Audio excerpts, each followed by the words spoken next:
Judge gives 16-year-old death sentence for murdering her brother. 16-year-old Ava Whitaker stood in that courtroom with eyes that refused to look down. She had taken her own brother's life.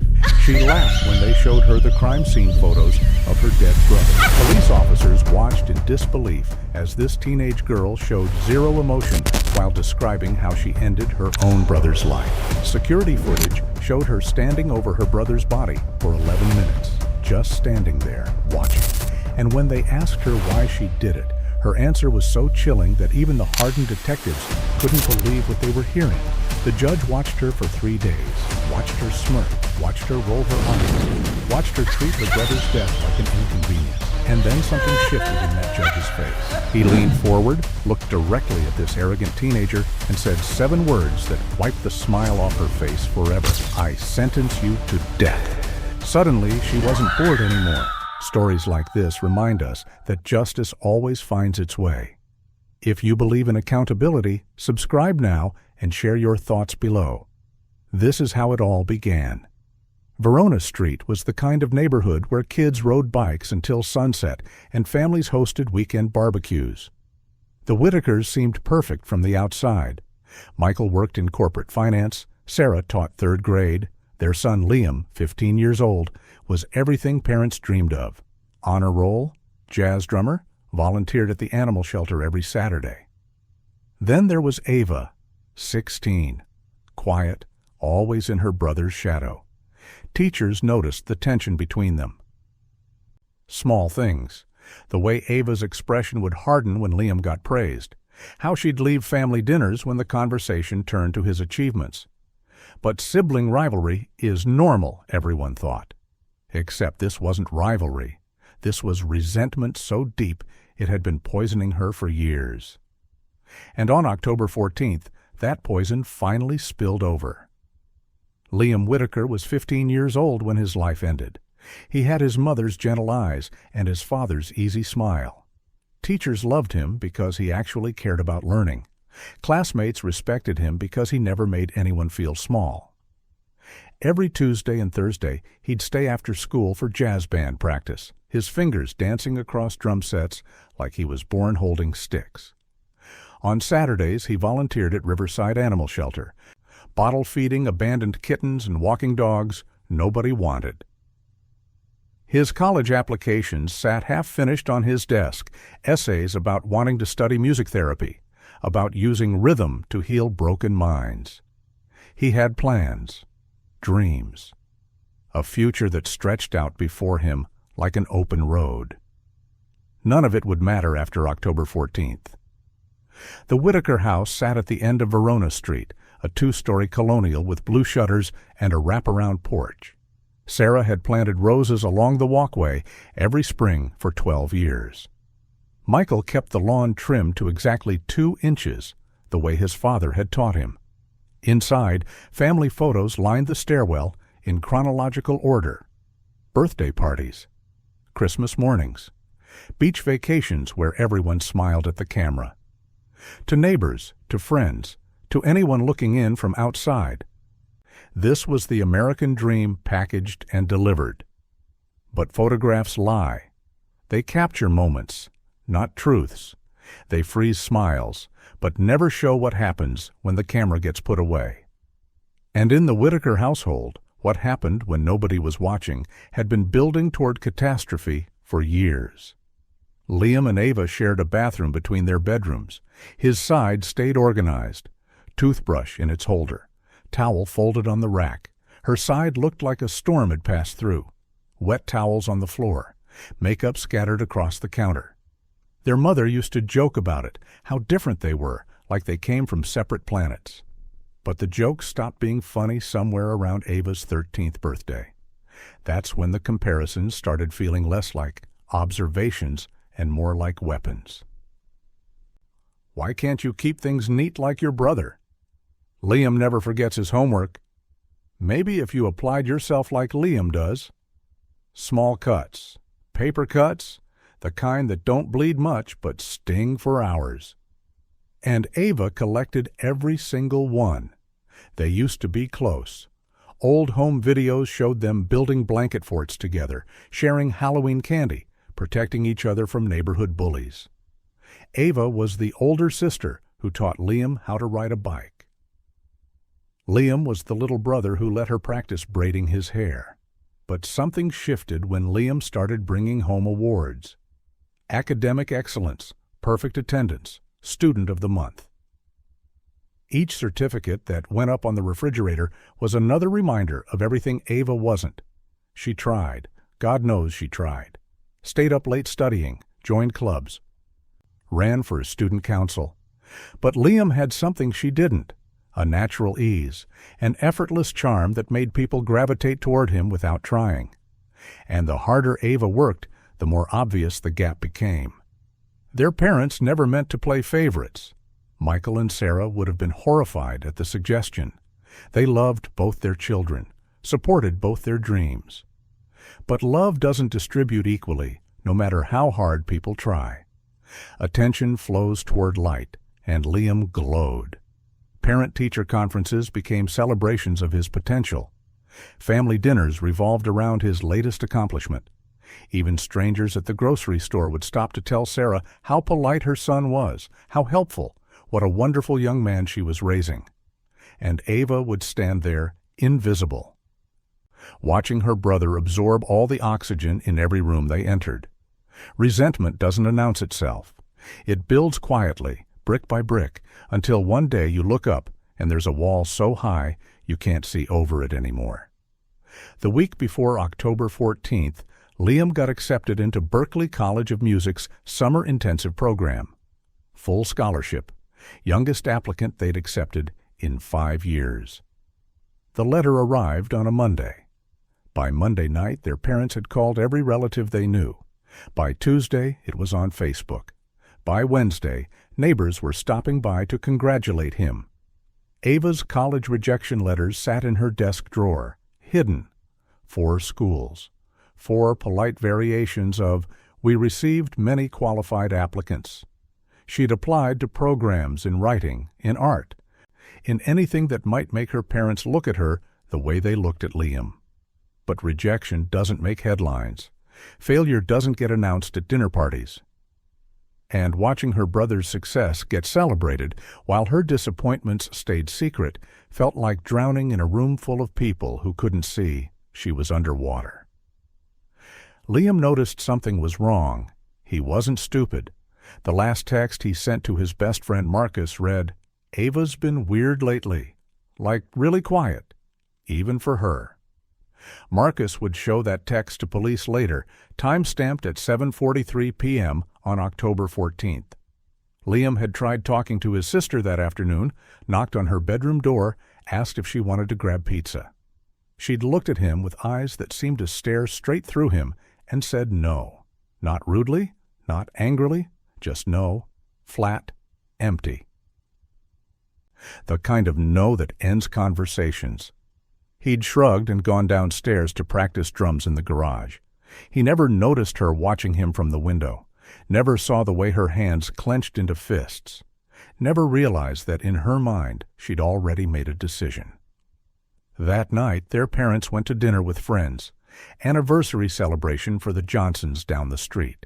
They'd be gone until 11, maybe midnight. Ava knew this, had known for weeks. The house would be empty except for her and Liam, just the two of them, the golden child who could do no wrong and the disappointment who could do nothing right. She sat in her room listening to his drums echo through the walls. Each beat felt like a hammer against her skull, thump, thump, thump, the sound of his talent, the sound of his future, the sound of everything she'd never be.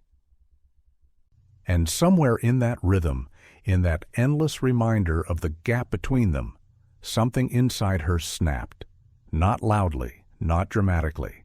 Just a quiet click, like a lock turning. And by the time the drumming stopped, Liam Whitaker had less than 2 hours left to live. The first 911 call came in at 11:34 p.m. Sarah Whitaker's voice, high and fractured, barely human.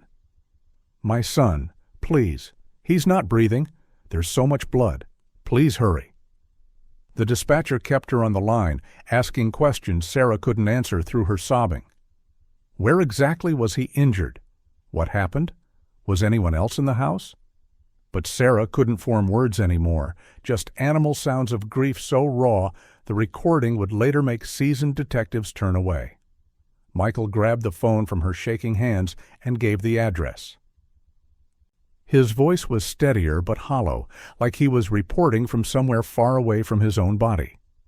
Officers were dispatched immediately, lights and sirens cutting through the quiet suburban night.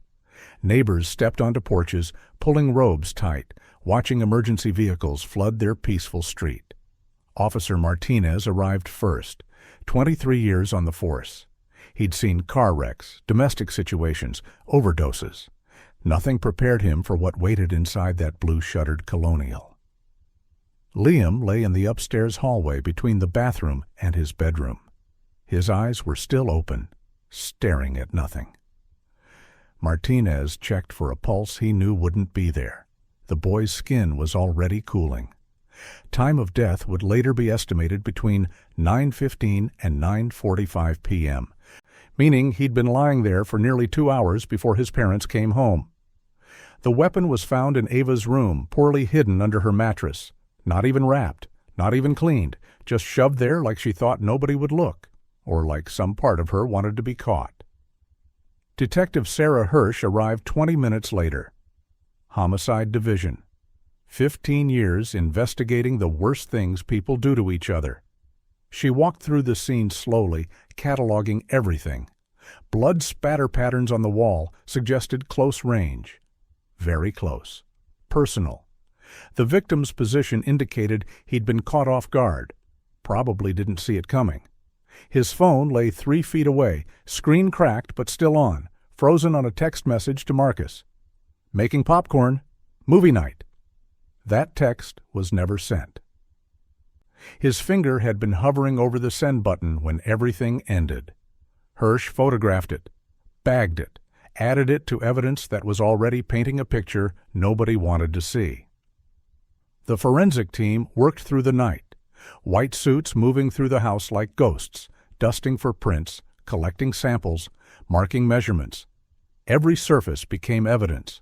Every fiber could tell a story. The murder weapon yielded fingerprints immediately. Clear, unmistakable. Running them through the system was almost unnecessary because everyone in that house had already given prints for background checks, school applications, standard documentation. But protocol demanded it. And when the results came back at 3:47 a.m., Detective Hirsch felt her stomach drop. The prints belonged to Ava Whitaker, the victim's 16-year-old sister. The girl who was currently sitting in the living room, wrapped in a blanket, supposedly in shock. Hirsch went downstairs and studied Ava through new eyes. The girl sat perfectly still. No trembling, no tears. Just staring at the wall with an expression that could have been grief or could have been nothing at all. Her parents flanked her on the couch, destroyed, Sarah still crying in broken gasps, Michael staring at his hands like they might hold answers. But Ava looked almost peaceful. Hirsch had seen genuine shock before. The 1,000-yard stare, the tremors, the inability to process reality. This wasn't that. This was something else entirely, something that made the detective's instincts scream. She approached carefully, knelt down to Ava's eye level, spoke softly. "Ava, honey, I need to ask you some questions." "Is that okay?" Ava turned her head slowly, met the detective's gaze without flinching. "I already told the other officer everything I know." Her voice was flat, mechanical. "I was in my room listening to music. I heard a loud noise. I came out and found him like that. I screamed. I called for help." The story was clean, rehearsed. Too rehearsed. Hirsch nodded, smiled gently, asked if she could see Ava's hands. The girl extended them without hesitation. No visible blood, no defensive wounds, no signs of struggle. But under UV light later, luminol would reveal traces she'd tried to wash away. Microscopic evidence that soap and water couldn't erase. The kind of evidence that doesn't lie. The crime scene photos would become exhibits A through M in the trial, each one more damning than the last. The hallway, the weapon, the fingerprints.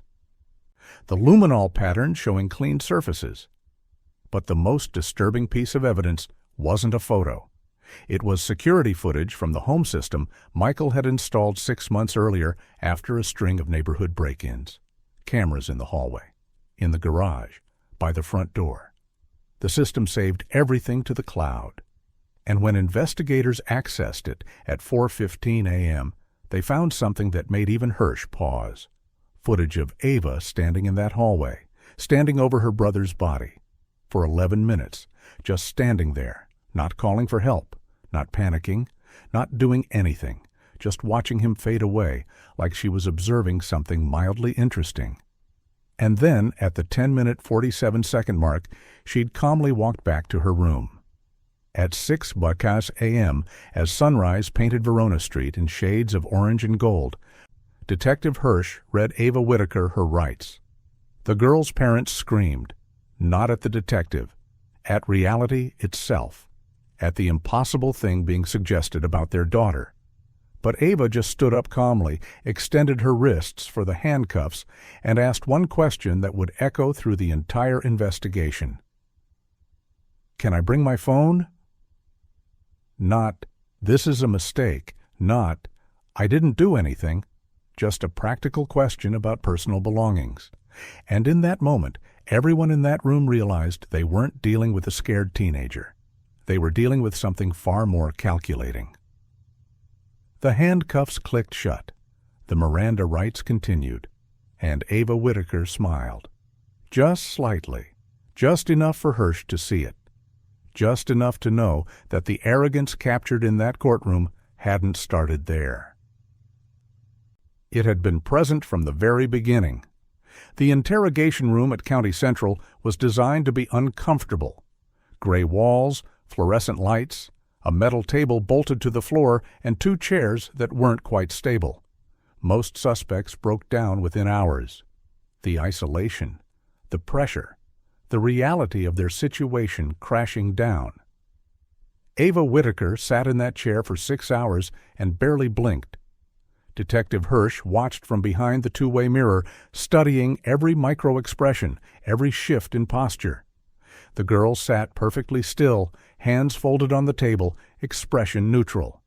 She didn't fidget, didn't cry, didn't ask for her parents or a lawyer, just sat there like she was waiting for a bus. It was the most unnerving thing Hirsch had seen in 15 years of interrogations. They started questioning at 8 M. Hirsch and her partner, Detective James Chen. They came in with coffee, spoke gently, established rapport. Standard procedure. Make the suspect comfortable, let them talk. People want to explain themselves, want to be understood, want to fill silence with words that eventually become confessions. But Ava didn't want to explain. When asked to walk them through her evening, she repeated the same story, word for word. "I was in my room, heard a noise, found my brother, called for help." No details, no emotion, no deviation. Chen tried the empathy approach, told her about his own sister, how siblings fight, how things can escalate. Ava stared at him with eyes that held nothing. "I didn't fight with Liam," she said calmly. "We barely talked anymore." The forensic evidence told a different story. Ava's phone had been seized at the scene and unlocked through parental consent. The text history between her and Liam painted a picture of escalating hostility. Messages from 3 months earlier. "Stop leaving your stuff in my bathroom." Annoying but normal. From 6 weeks earlier. "I'm so sick of everyone acting like you're perfect." Getting darker. From 2 weeks earlier. "Sometimes I wish you'd just disappear." And then the message that made prosecutors lean forward. 3 days before the murder, Ava had texted her friend Katie. "What's the worst thing you've ever thought about someone?" Katie had responded with typical teenage drama about an ex-boyfriend. Ava never replied. But the fact she'd asked the question showed premeditation was forming. Her search history was worse. 2 weeks before October 14th, Ava had Googled, "How long does someone take to bleed out?" 5 days later, "Can minors get death penalty?" 3 days later, "Crime scene cleanup." The digital footprint was devastating. Modern teenagers don't realize their phones are witnesses that never forget. Every search, every deleted text, every photo taken and removed. Data recovery specialists pulled everything back from the cloud, including photos Ava had taken of Liam through his bedroom window without him knowing. Dozens of them, him studying, him sleeping, him on his phone. The images themselves weren't violent, but the act of taking them, of watching him without his knowledge, suggested obsession, the kind that curdles into something dangerous. At 2:00 p.m., Hirsch decided to shift tactics. She placed a folder on the table, opened it slowly. Inside were printouts of the security footage, still images. Ava standing in that hallway, her brother on the floor, timestamps showing 11 minutes of inaction. Hirsch slid the first photo across the table. "Tell me about this moment." Ava glanced down. No reaction, no shock at being confronted with evidence, just looked at the photo like it was a picture of weather. "I was in shock," she said. Same flat tone, same rehearsed answer. Hirsch slid another photo. This one showed Ava's face more clearly. The timestamp read 9:36 p.m., 8 minutes after the estimated time of death. And in that grainy security footage, Ava wasn't crying. She was calm, almost serene.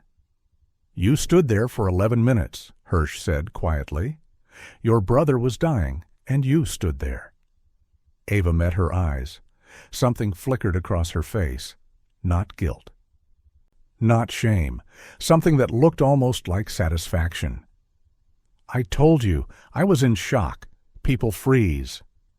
But her voice didn't match the words. There was no trauma, no dissociation, just mechanical recitation of an excuse she'd prepared. Chen tried next, pushed harder, told her about the fingerprints on the weapon, about the blood evidence, about every piece of forensic proof that placed her at that scene as the perpetrator, not the witness. Ava listened without interrupting, and when he finished, she said 6 words that made both detectives' blood run cold. "I want to talk to my lawyer now." The interrogation ended at 3:47 p.m., 7 hours and 47 minutes of getting nowhere. But they had enough. The physical evidence alone was damning. The digital evidence sealed it, and the security footage was a prosecutor's dream. Ava was formally charged with first-degree murder at 5:00 p.m. Her parents were called. Her father broke down in the lobby, collapsed against a wall, kept repeating, "Not my baby girl, not my baby girl," like a prayer that might rewind time. Her mother just sat in a plastic chair, eyes empty, looking like someone had scooped out everything inside her and left only a shell. They'd lost both children in one night. One to death, one to something worse than death. And when they were told they could see Ava before she was transported to juvenile detention, Sarah couldn't do it, couldn't look at the daughter who'd killed her son. Michael went alone, and what he saw in that holding cell would haunt him forever. Ava sat on the metal bench reading a magazine, some celebrity gossip publication left behind by a previous detainee. She looked up when her father entered, didn't rush to him, didn't cry, just said, "Hi, Dad," like he'd picked her up from school. Michael tried to ask why, tried to understand, tried to find his daughter somewhere inside this stranger wearing her face. But Ava just shrugged, literally shrugged. "He had everything," she said. Simple, matter of fact, like she'd explained why she'd chosen pizza over burgers. Michael left that room and vomited in the hallway, because in that moment he understood something that would destroy him. His daughter wasn't sick, she wasn't confused, she wasn't broken by trauma or mental illness. She was just cruel, and cruelty doesn't have a cure. The district attorney's office received the case file on October 16th, 2 days after Liam Whitaker's death. District Attorney Patricia Valdez had prosecuted hundreds of cases: gang violence, domestic homicides, drug-related killings. But juvenile murder within a family was different, rarer, more complicated. The public would be watching. Defense attorneys would argue diminished capacity, childhood trauma, anything to avoid adult charges. But when Valdez opened that file and saw the security footage, saw the text messages, saw the cold calculation behind every action, she made a decision. This case would be prosecuted to the fullest extent of the law. Age wouldn't be a shield. Not this time, not when the evidence screamed premeditation. She called a press conference for that afternoon and announced Ava Whitaker would be tried as an adult for first-degree murder. The crime lab worked around the clock processing evidence. Ballistics confirmed the weapon was a handgun registered to Michael Whitaker, kept in a locked safe in the master bedroom. The safe showed no signs of forced entry, meaning whoever accessed it knew the combination. Michael later testified that only he and Sarah knew the code. They'd never shared it with their children, but safe manufacturers keep records. Tech specialists discovered Michael had set the combination to Sarah's birthday. 00723. July 23rd. The same birthday printed on every family calendar, announced on Facebook every year, visible to anyone paying attention. Ava had paid attention. She'd watched her father open that safe a dozen times, memorized the pattern of his fingers, reconstructed the code without him ever knowing. Intelligence turned toward evil is more dangerous than stupidity. Witness interviews painted a disturbing picture of the weeks leading up to October 14th. Teachers at Westfield High reported Ava's behavior had changed dramatically during junior year. She'd become withdrawn, stopped participating in class, turned in assignments that were technically complete but showed no effort. Her guidance counselor, Mrs. Chen, had called her in 3 times to discuss college applications. Ava had missed every meeting.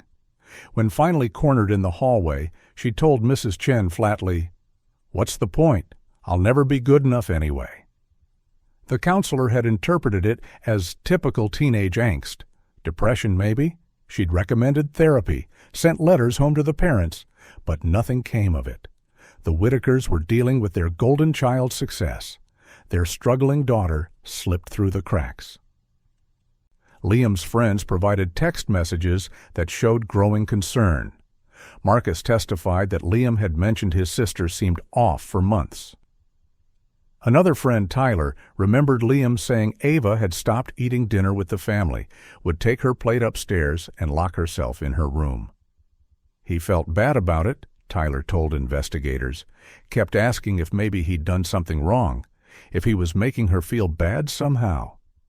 The guilt Liam carried for simply existing, for simply being good at things, would break hearts during trial. He'd noticed his sister's pain, tried to give her space, never realized that space was filling with resentment that would eventually kill him. Victim statements would later emphasize this. Liam died worrying he'd hurt his sister, never knowing she'd been planning his death. The digital forensics team uncovered Ava's deleted social media activity. She'd created a fake Instagram account under the name Invisible Girl 23. The account followed her brother's public profile and dozens of inspirational quotes accounts. But the saved posts told a darker story. Quotes about revenge, about being overlooked, about making people regret underestimating you. One saved post read, "Sometimes the quietest people have the loudest minds." Another, "They'll miss you when you're gone, but they'll regret ignoring you while you were there." The account had no followers and followed no one back. It was a digital diary of someone spiraling. And in the days before the murder, the saved posts shifted, less about sadness, more about action. One post from October 10th read, The best revenge is showing them what they lost. But Ava's version of revenge wasn't proving herself. It was destroying what she couldn't have. Timeline reconstruction showed meticulous planning. October 7th, 1 week before the murder, Ava accessed the gun safe for the first time. Home security logs showed the master bedroom door opening at 3:42 p.m. while both parents were at work and Liam was at jazz band practice. She didn't take the gun that day, just confirmed she could access it. October 10th, she went in again. This time, the log showed she stayed in the room for 17 minutes, long enough to handle the weapon, familiarize herself with it, make sure she could operate it when the time came. October 13th, the day before, she went in a third time. 2 minutes. Just long enough to take what she needed and leave. Each visit was calculated. Each step moved her closer to a point of no return she'd already decided to cross. The most damning evidence came from Ava's laptop. Hidden in a folder labeled English Homework was a document titled October Plans.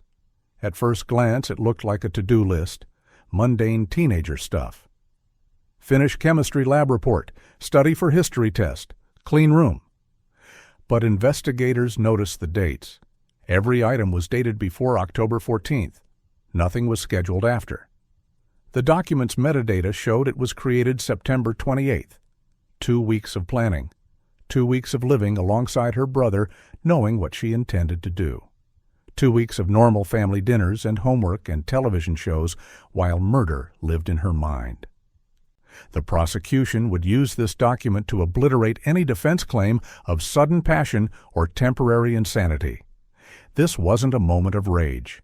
This was cold, calculated, patient evil.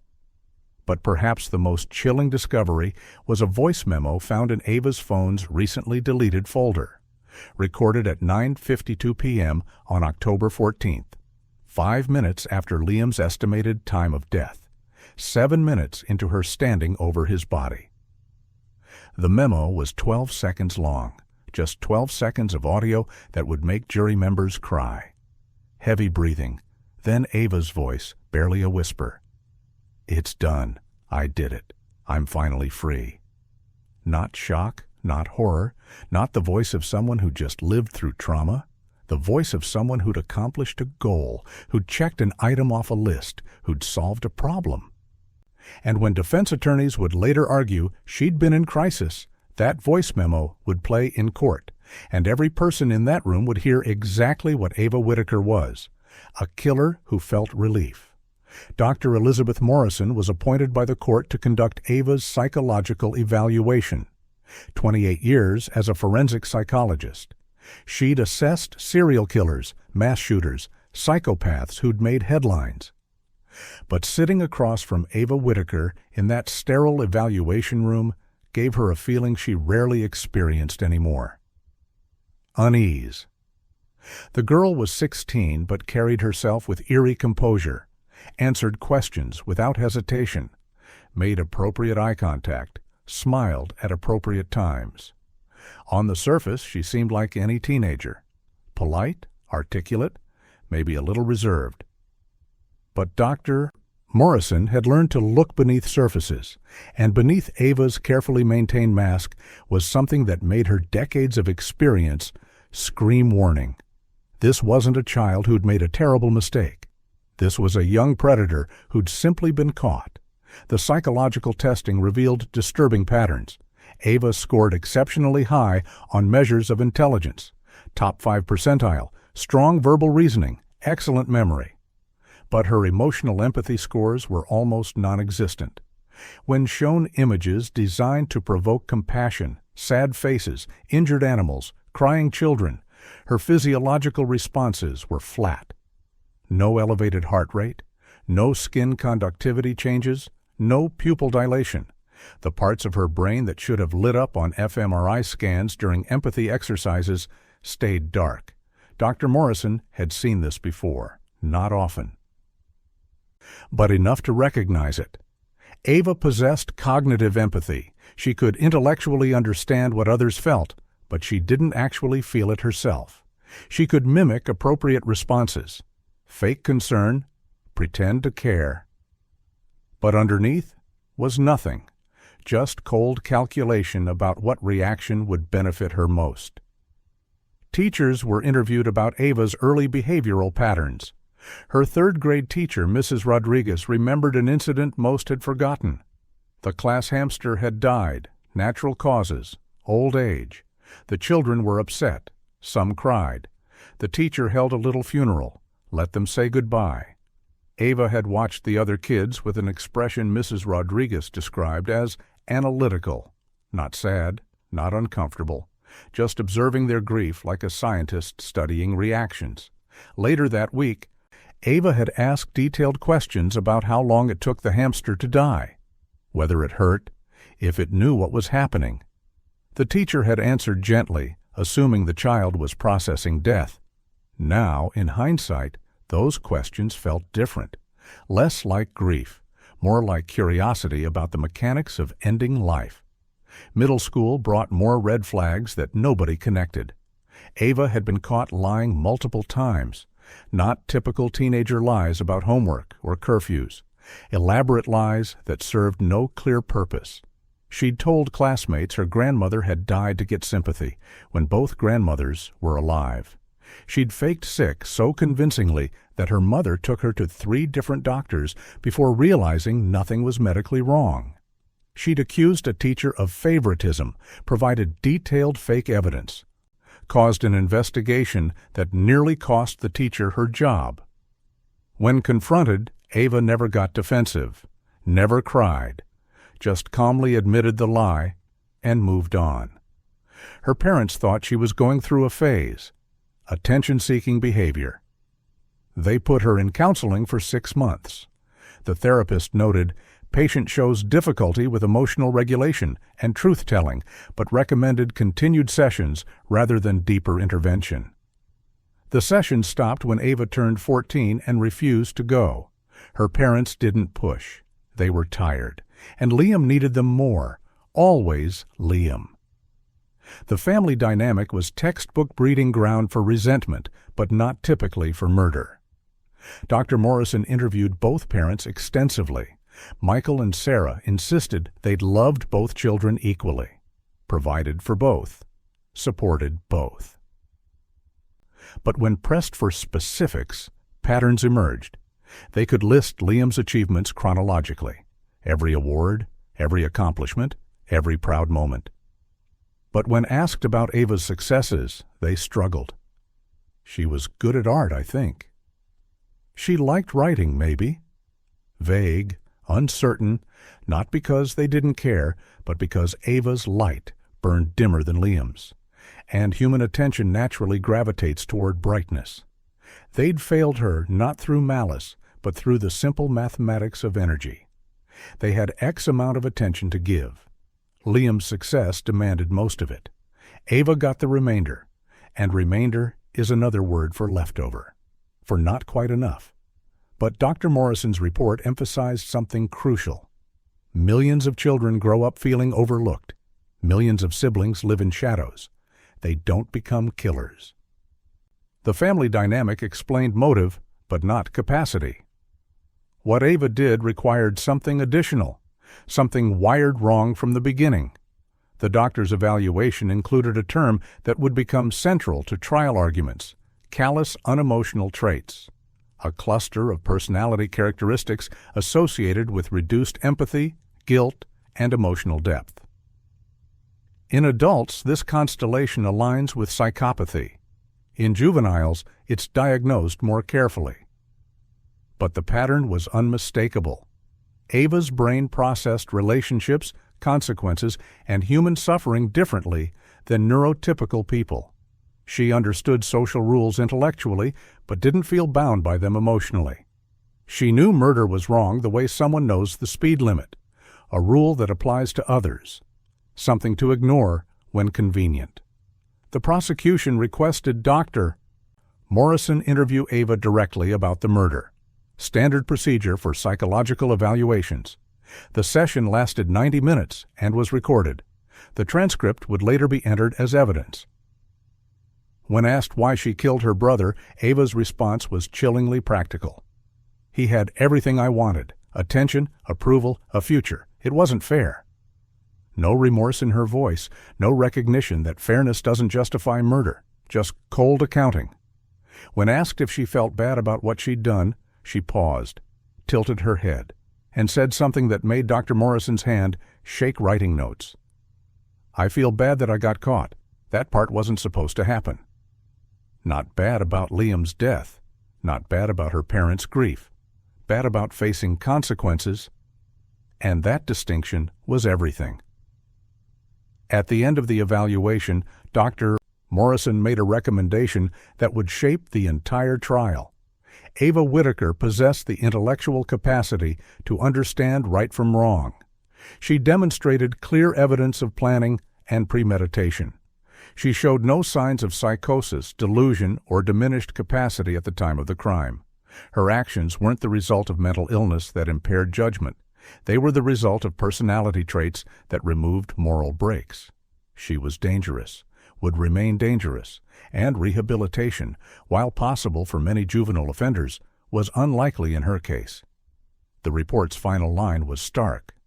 "This individual poses a significant ongoing threat to public safety." That single sentence would be referenced 17 times during trial, and when the judge read those words, something in his expression hardened. Because if psychology itself declared Ava beyond redemption, what options remained except the harshest justice available? The trial began on January 8th, 3 months after Liam Whitaker's death. Snow covered the courthouse steps, but inside the building, heat ran high. Media trucks lined the street. Reporters jostled for position. Court TV requested cameras inside. The judge denied it. This wasn't entertainment. This was justice. But the public fascination was undeniable. A 16-year-old girl who killed her brother. A death penalty case against a juvenile. The story had every element that makes headlines sticky. People took sides before hearing evidence. Online forums debated her guilt. True crime podcasts analyzed every detail. But inside Courtroom 4B, none of that noise mattered. Only facts. Only evidence. Only the 12 people in the jury box whose decision would determine if Ava Whitaker lived or died. Judge Raymond Mitchell presided. 30 years on the bench, silver hair, reading glasses that slid down his nose when he leaned forward. A reputation for fairness, but zero tolerance for courtroom theatrics. He'd reviewed the case file extensively before trial. Rarely did he read evidence that made him physically uncomfortable. But the security footage of Ava standing over her brother's body had done exactly that. Still, he entered that courtroom with neutrality intact. His personal feelings didn't matter. The law mattered, and the law required he give this girl every protection, every right, every opportunity to defend herself, even if every instinct he possessed whispered she was exactly what the prosecution claimed. A calculated killer who deserved no mercy. District Attorney Patricia Valdez delivered the opening statement with quiet intensity. No dramatic flourishes, no theatrical pacing. Just facts laid out like stones building a wall. She described October 14th in clinical detail. The parents leaving for dinner, Liam practicing drums, Ava accessing the gun safe at 8:47 p.m. Liam's death estimated between 9:15 and 9:25 p.m. The 11 minutes Ava spent watching him die. The voice memo at 9:52 p.m. "It's done. I did it. I'm finally free." Every sentence hit like a hammer. Valdez showed the jury a photo of Liam alive, smiling at his drum set. Then she showed crime scene photos. The contrast was devastating. This wasn't abstract. This was a real boy with a real future who died because his sister decided he didn't deserve to exist. Multiple jurors wiped their eyes. One woman in the back row covered her mouth. The defense attorney, Marcus Reeves, had an impossible job, and he knew it. But the law guaranteed Ava representation. So he stood and tried. He spoke about adolescent brain development, how 16-year-olds lack fully formed frontal lobes, how impulse control isn't complete until the mid-20s. He painted Ava as a victim of circumstance, overlooked by parents, compared to a perfect brother, drowning in depression and academic pressure. He suggested the murder wasn't premeditated, but rather a psychological break, a moment of crisis where accumulated pain exploded into violence. He asked the jury to see not a monster, but a child who'd been failed by everyone around her. It was a compelling argument, well delivered, professionally crafted. But it had one fatal flaw. The evidence contradicted every single claim, and everyone in that courtroom knew it.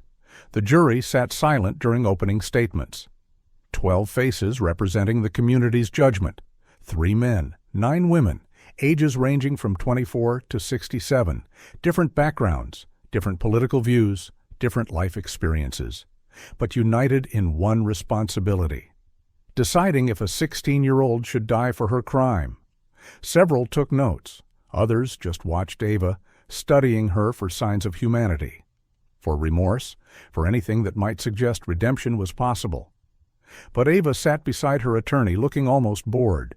She'd dressed appropriately. Conservative blue dress, hair pulled back, minimal makeup, the perfect picture of a scared teenage defendant. Except her eyes told a different story. They were flat. Empty. Tracking movements in the courtroom with detached interest, like she was watching a play she'd already seen. Behind the prosecution table sat Liam's parents. Michael and Sarah Whitaker looked like they'd aged 20 years in 3 months. Michael's suit hung loose on his frame. Weight loss from grief that steals appetite. Sarah's hands trembled constantly. She kept a photo of Liam clutched against her chest. Some victims' families want to see the defendant suffer, want revenge, want eye for an eye justice. But the Whitakers just looked broken. They'd lost both children, one to murder, one to being a murderer, and sitting in that courtroom, watching their daughter on trial for killing their son, was torture beyond any sentence a judge could impose. When Ava glanced back at them during a recess, Sarah met her eyes, searching for her baby girl, for some recognition, some remorse. But Ava looked away without expression, and Sarah understood finally. Completely, her daughter was gone. Whatever lived inside that body now wasn't the child she'd raised. Community members filled the gallery, teachers from Westfield High, neighbors from Verona Street, Liam's friends wearing matching ribbons, even strangers who'd followed the case in the news and felt compelled to witness justice. The courtroom held 200 people. Every seat was filled. The tension was suffocating. This wasn't a normal trial. This was personal for everyone there. They'd watched the neighborhood golden boy grow up, had seen him help elderly Mrs. Chen carry groceries, had watched him perform at school concerts. His death wasn't just a crime. It was a wound in the community's collective heart, and Ava represented everything they feared: the monster that looks like a child, the evil that hides in plain sight, the unthinkable that happens anyway. Judge Mitchell called for a 15-minute recess before witness testimony began. As the courtroom emptied, Ava remained seated. Her attorney tried to review strategy with her. She nodded at appropriate times, but her attention was elsewhere. She was watching the victim impact photos being arranged on easels. Pictures of Liam at various ages, baby photos, school pictures, the last photo taken of him alive, 2 days before his death. He was laughing at something off camera, pure joy captured in pixels. Ava studied that photo for a long moment, and then she did something that made a nearby court officer's blood run cold. She smiled. Just slightly, just enough. And in that smile was no remorse, no regret, just the quiet satisfaction of someone who'd solved a problem and was now watching others realize what she'd done. The officer would testify about that smile later, would describe it as the most disturbing thing he'd seen in 12 years of courtroom security, because it proved what everyone suspected. Ava Whitaker wasn't sorry. She was proud. The prosecution's case unfolded like a masterclass in forensic storytelling. Each piece of evidence built on the last. Each witness testimony added another layer of proof. Detective Hirsch took the stand first. She walked the jury through the investigation step by step, described arriving at Verona Street, finding Liam's body, discovering the weapon, running the fingerprints. Her voice remained steady, but her eyes showed the weight of what she'd seen. When Valdez asked her to describe Ava's behavior during questioning, Hirsch paused, chose her words carefully. In 15 years of homicide investigations, I've never encountered a suspect so completely unbothered by their crime. No tears, no panic, no human reaction whatsoever. She answered questions like she was ordering coffee, calm, detached, almost annoyed by the inconvenience. The jury leaned forward. This wasn't procedural testimony anymore. This was character evidence, and it was damning. The ballistics expert testified next. Dr. Raymond Foster, 30 years analyzing firearms. He explained how bullets leave unique signatures, how trajectory reveals position, how blood spatter patterns tell stories that witnesses can't. The weapon was a 9mm handgun registered to Michael Whitaker. The bullet recovered from Liam's body matched that weapon exclusively. No doubt, no margin for error. Foster showed diagrams of the shooting angle, close range, face to face. Liam would have seen his killer, would have recognized his sister. The last thing he saw before dying was family. Foster's voice cracked slightly when he said that, professional detachment breaking under the weight of tragedy. Defense attorney Reeves objected twice, trying to block emotional testimony. But facts aren't emotional. They just hurt sometimes. Text message exhibits came next, projected on screens for the jury to read. Ava's messages to Liam over 6 months. The progression was chilling. Early messages were normal sibling communication. Can you grab milk on your way home? Mom wants us downstairs for dinner. Then subtle shifts. Must be nice being perfect. Everyone loves you so much. The sarcasm obvious, then darker. Sometimes I wonder what life would be like without you. Sent 3 weeks before the murder. Liam had responded with a heart emoji, trying to diffuse tension with love, not knowing his sister meant it literally. The final text Ava sent him was October 13th, the day before. See you tomorrow. 2 words that in hindsight sounded like a threat, like a promise, like a countdown to violence she'd already planned. Forensic evidence piled higher. The fingerprints on the murder weapon were analyzed in excruciating detail. 16 points of comparison. Absolutely conclusive match to Ava's right index finger and thumb. Grip pattern consistent with firing position. The luminol testing showed she'd cleaned her hands afterward, but traces remained. Microscopic blood evidence under her fingernails. DNA testing confirmed it was Liam's blood. Clothing fibers from his shirt found in her room. Transfer evidence that placed her at the scene during the murder. Defense tried to argue she'd hugged him earlier. Cross-contamination. But timeline analysis destroyed that theory. The fibers showed blood saturation. They transferred during or immediately after the shooting, not hours before, not during innocent contact, during murder. Marcus from school testified through tears. Liam's best friend since 5th grade. He described Liam as loyal, kind, always thinking about others. Told stories that made the jury smile despite the horror. How Liam had helped him through his parents' divorce, how they'd planned a room together in college, how Liam worried about Ava constantly. He felt guilty for being happy, Marcus said, voice breaking. He thought his success was hurting her. He asked me if he should fail on purpose sometimes, so she wouldn't feel so bad. The courtroom was silent except for crying. Even Judge Mitchell looked away briefly. The idea that Liam had considered sabotaging himself out of love for a sister who was already planning to kill him was unbearable. Defense couldn't cross-examine that effectively. How do you attack grief that pure? Then came the security footage. The courtroom lights dimmed. The screen lit up with grainy hallway video.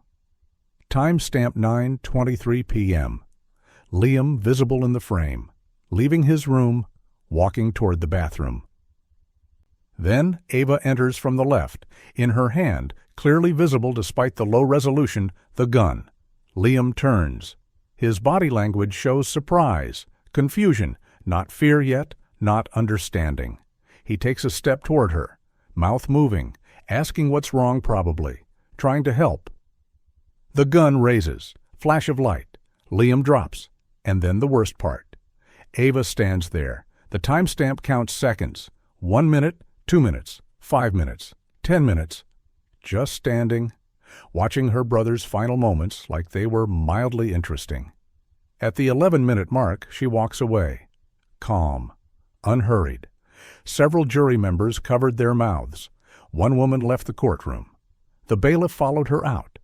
Prosecutor Valdez played the voice memo last, saved the most damaging evidence for the emotional crescendo. The audio was clean, no background noise. Just breathing. Then Ava's voice. "It's done. I did it. I'm finally free." 12 seconds that destroyed any remaining doubt. Valdez let it play 3 times. Let those words sink into every mind in that courtroom. Then she held up Liam's photo again, the one of him laughing, full of life and potential. She didn't say anything, didn't need to. The contrast spoke volumes, life versus death, innocence versus evil, justice versus mercy. When she sat down, the courtroom remained silent for 30 seconds. Even the judge didn't speak. Finally, defense made their closing argument, tried to emphasize youth and mental health. But their words felt hollow against the weight of evidence. The jury deliberated for 4 hours. When they returned, the foreperson stood. "On the charge of first-degree murder, we find the defendant guilty." Ava's expression didn't change, but in the gallery, Sarah Whitaker collapsed into her husband's arms. Justice had arrived, but it brought no comfort, only confirmation that their nightmare was real. The sentencing hearing was scheduled for February 2nd, 3 weeks after the guilty verdict. Those weeks gave the judge time to review pre-sentencing reports, consider mitigating factors, weigh the balance between youth and accountability. Under normal circumstances, juvenile offenders faced maximum sentences in juvenile detention until age 21, sometimes extended to 25 for serious crimes. But first-degree murder with special circumstances opened different doors that led to adult sentencing, life without parole, even in the rarest cases, death penalty.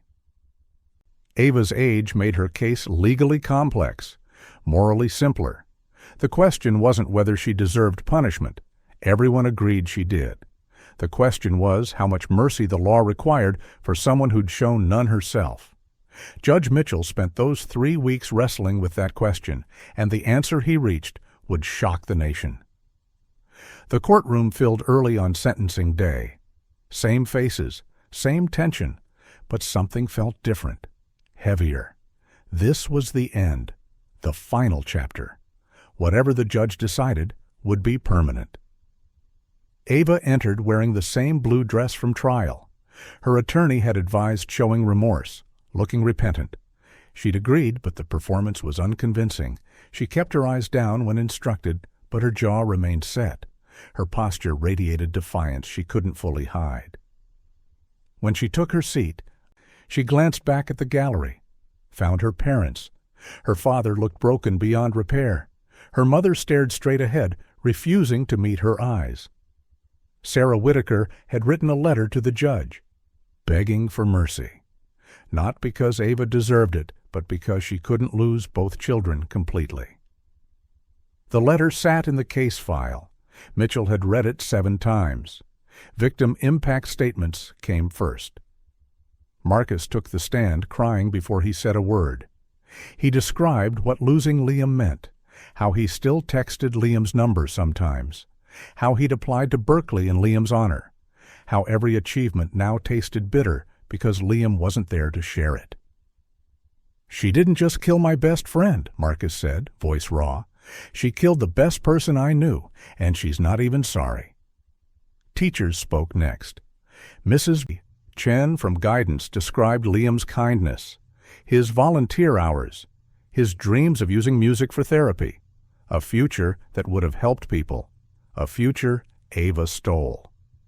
Neighbors testified about the hole in Verona Street's heart, how kids didn't play outside as much anymore, how the Whitaker house sat dark most nights now. Murder doesn't just destroy victims, it destroys communities, safety, trust, the belief that evil can be recognized before it strikes. Michael Whitaker took the stand last. He'd lost 30 pounds. His hands shook constantly.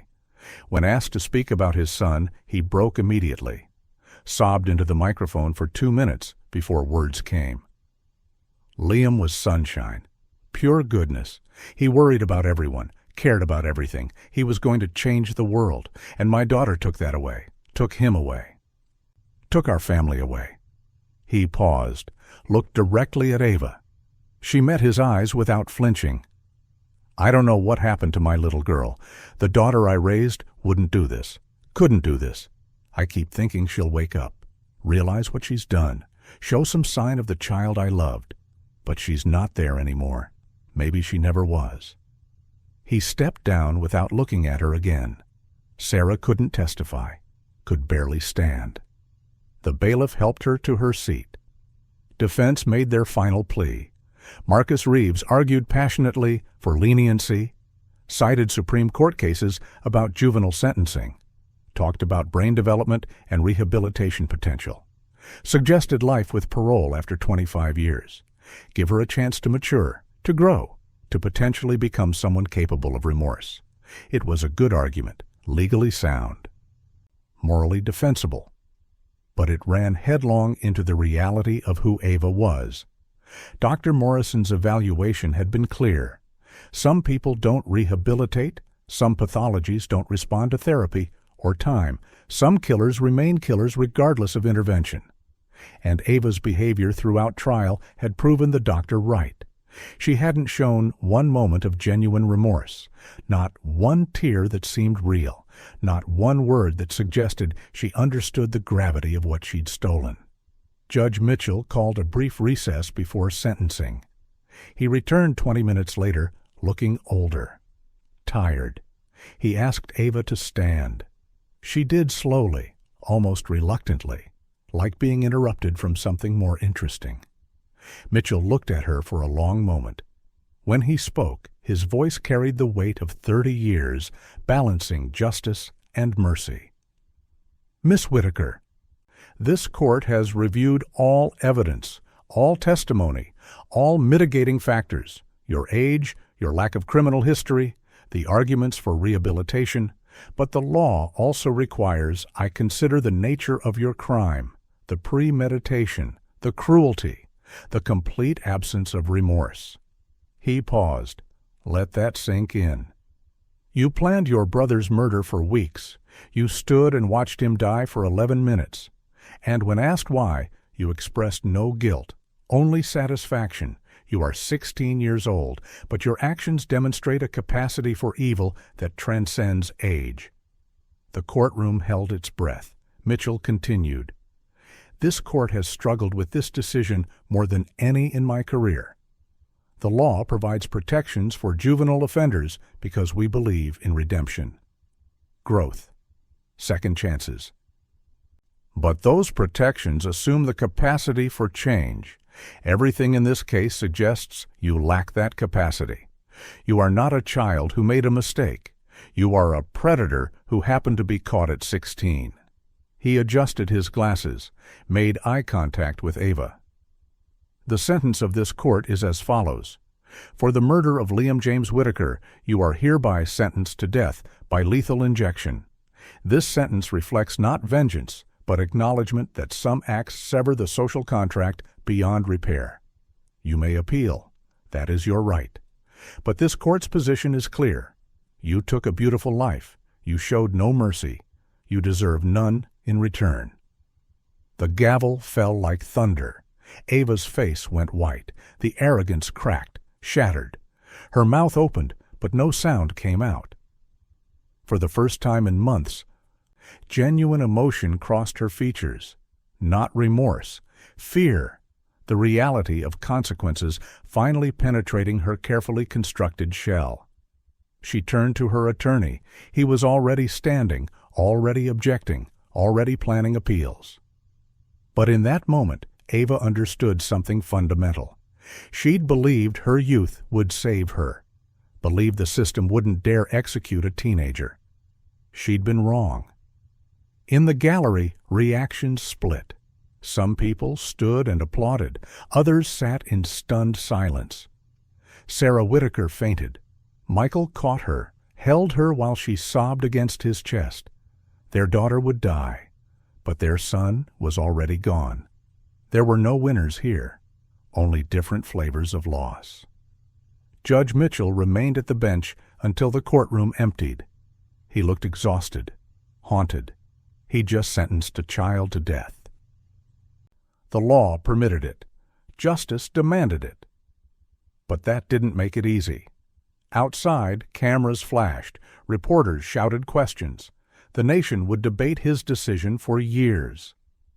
But inside that courtroom, in the silence after the storm, only one truth remained. Ava Whitaker had killed her brother, and now, eventually, the state would return the favor. The death sentence made headlines within hours. National news networks ran the story on repeat. 16-year-old sentenced to death. Legal experts debated on cable television. Constitutional scholars wrote opinion pieces. Social media exploded with arguments. Some called it justice. Others called it barbaric. Protesters gathered outside the courthouse. One side held signs reading, "Justice for Liam." The other carried banners saying, "Children deserve mercy." The debate raged, but inside the criminal justice system, the machinery moved forward with cold efficiency. Ava was transferred from juvenile detention to adult death row at the State Women's Correctional Facility. She would await her appeals in a 6 by 9 foot cell. 23 hours a day in isolation. 1 hour for exercise. No contact with general population. Death row isn't designed for comfort. It's designed for waiting. And Ava would wait years, maybe decades, while lawyers fought over whether killing her was justice or murder itself. Her first appeal was filed within 48 hours. Marcus Reeves and his team argued the sentence violated the Eighth Amendment's prohibition on cruel and unusual punishment. They cited Supreme Court precedent. Roper v. Simmons banned executing defendants who were under 18 at the time of their crime. Graham v. Florida extended protections.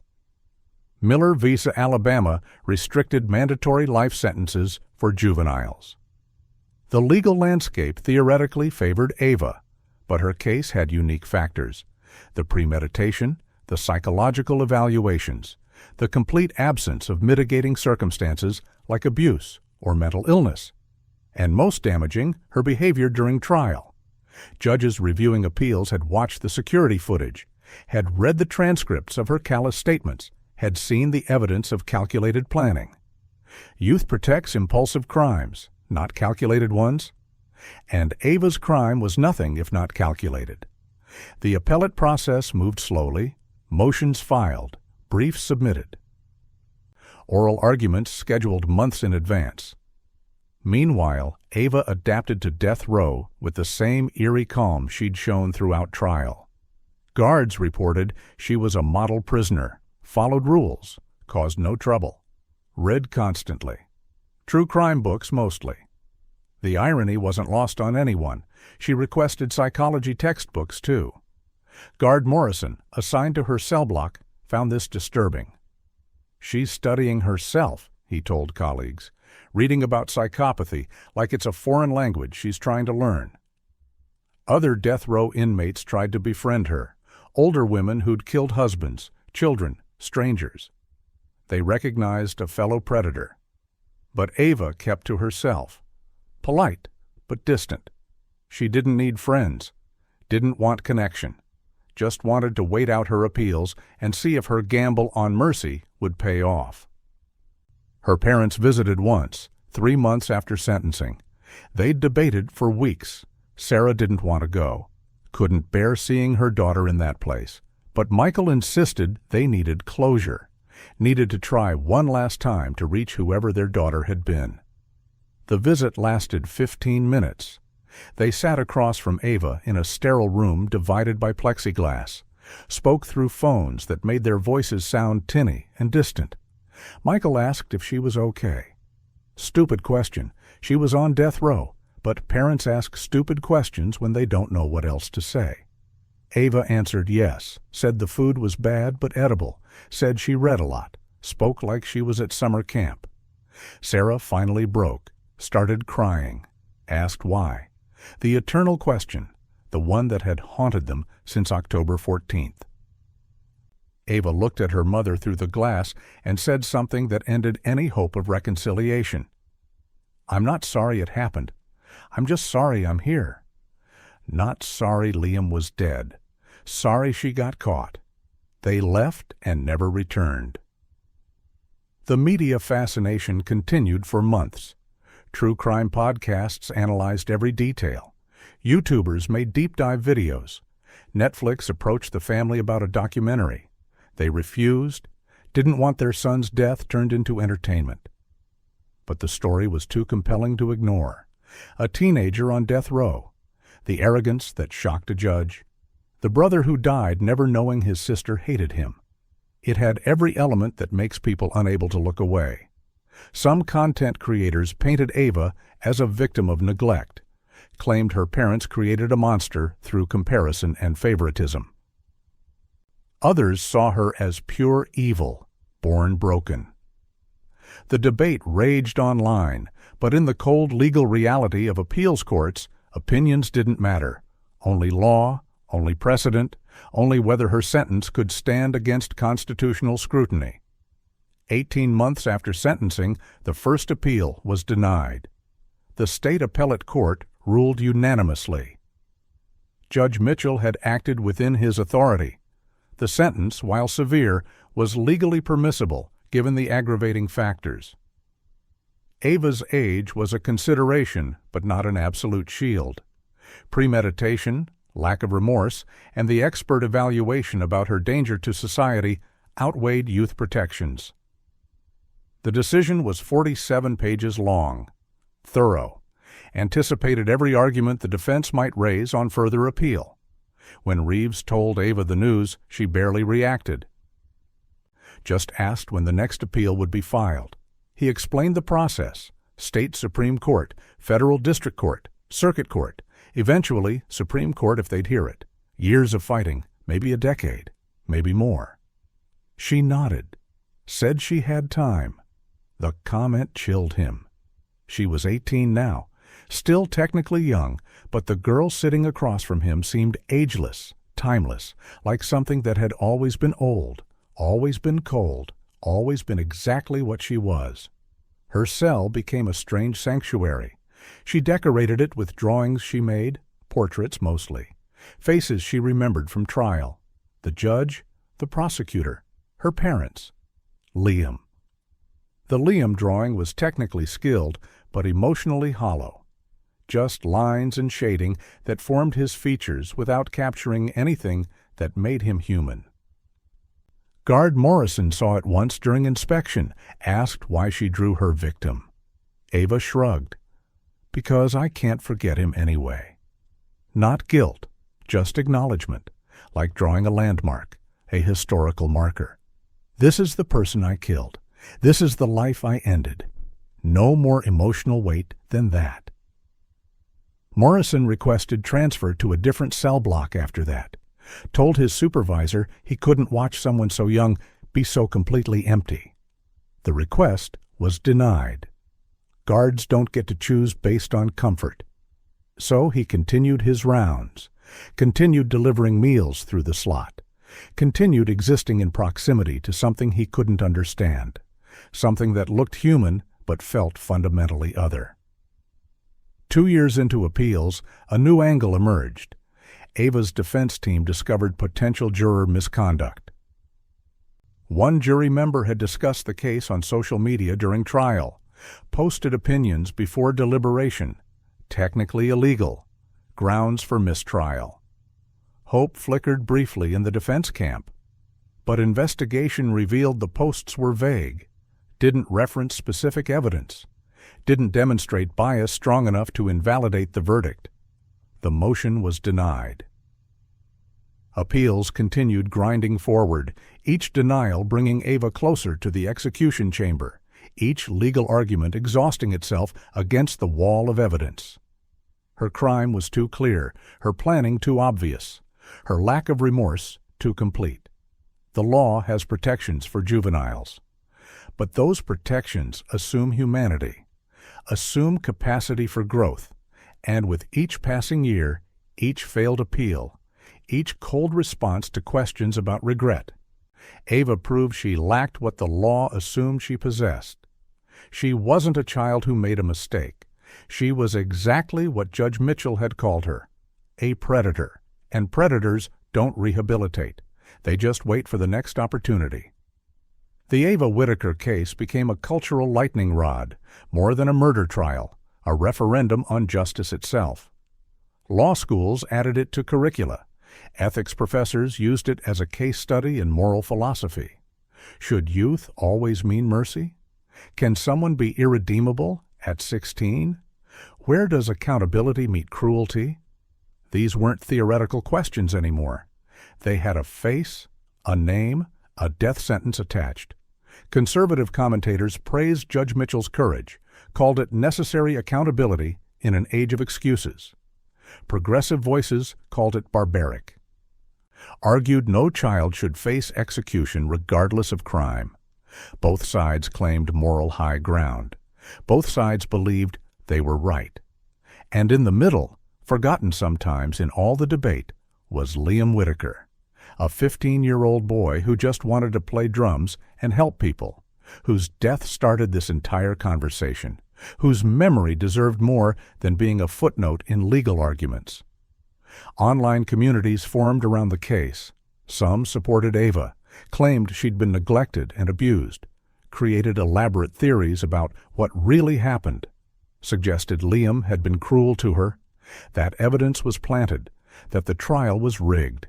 These weren't based on facts, just the desperate need some people have to believe monsters don't exist, that every crime has an explanation that makes it understandable, forgivable. But the evidence didn't support sympathy. The security footage didn't lie. The voice memo was her own words. And the psychological evaluations came from experts with no agenda except truth. Still, the online defenders persisted, created fan pages, wrote letters to Ava in prison. Some even called themselves her friends. Guard Morrison intercepted the mail, sorted through hundreds of letters monthly, love letters from disturbed people, marriage proposals from men who fetishized female killers, manifestos from conspiracy theorists, the darkest corners of humanity exposed through stamped envelopes. The counter-movement was equally passionate. Justice for Liam Pages flooded social media. Annual memorial walks on October 14th. Fundraisers supporting victims' families. They kept Liam's memory alive through action. Through refusing to let his death be forgotten in the noise of his killer's appeals. Marcus led many of these efforts.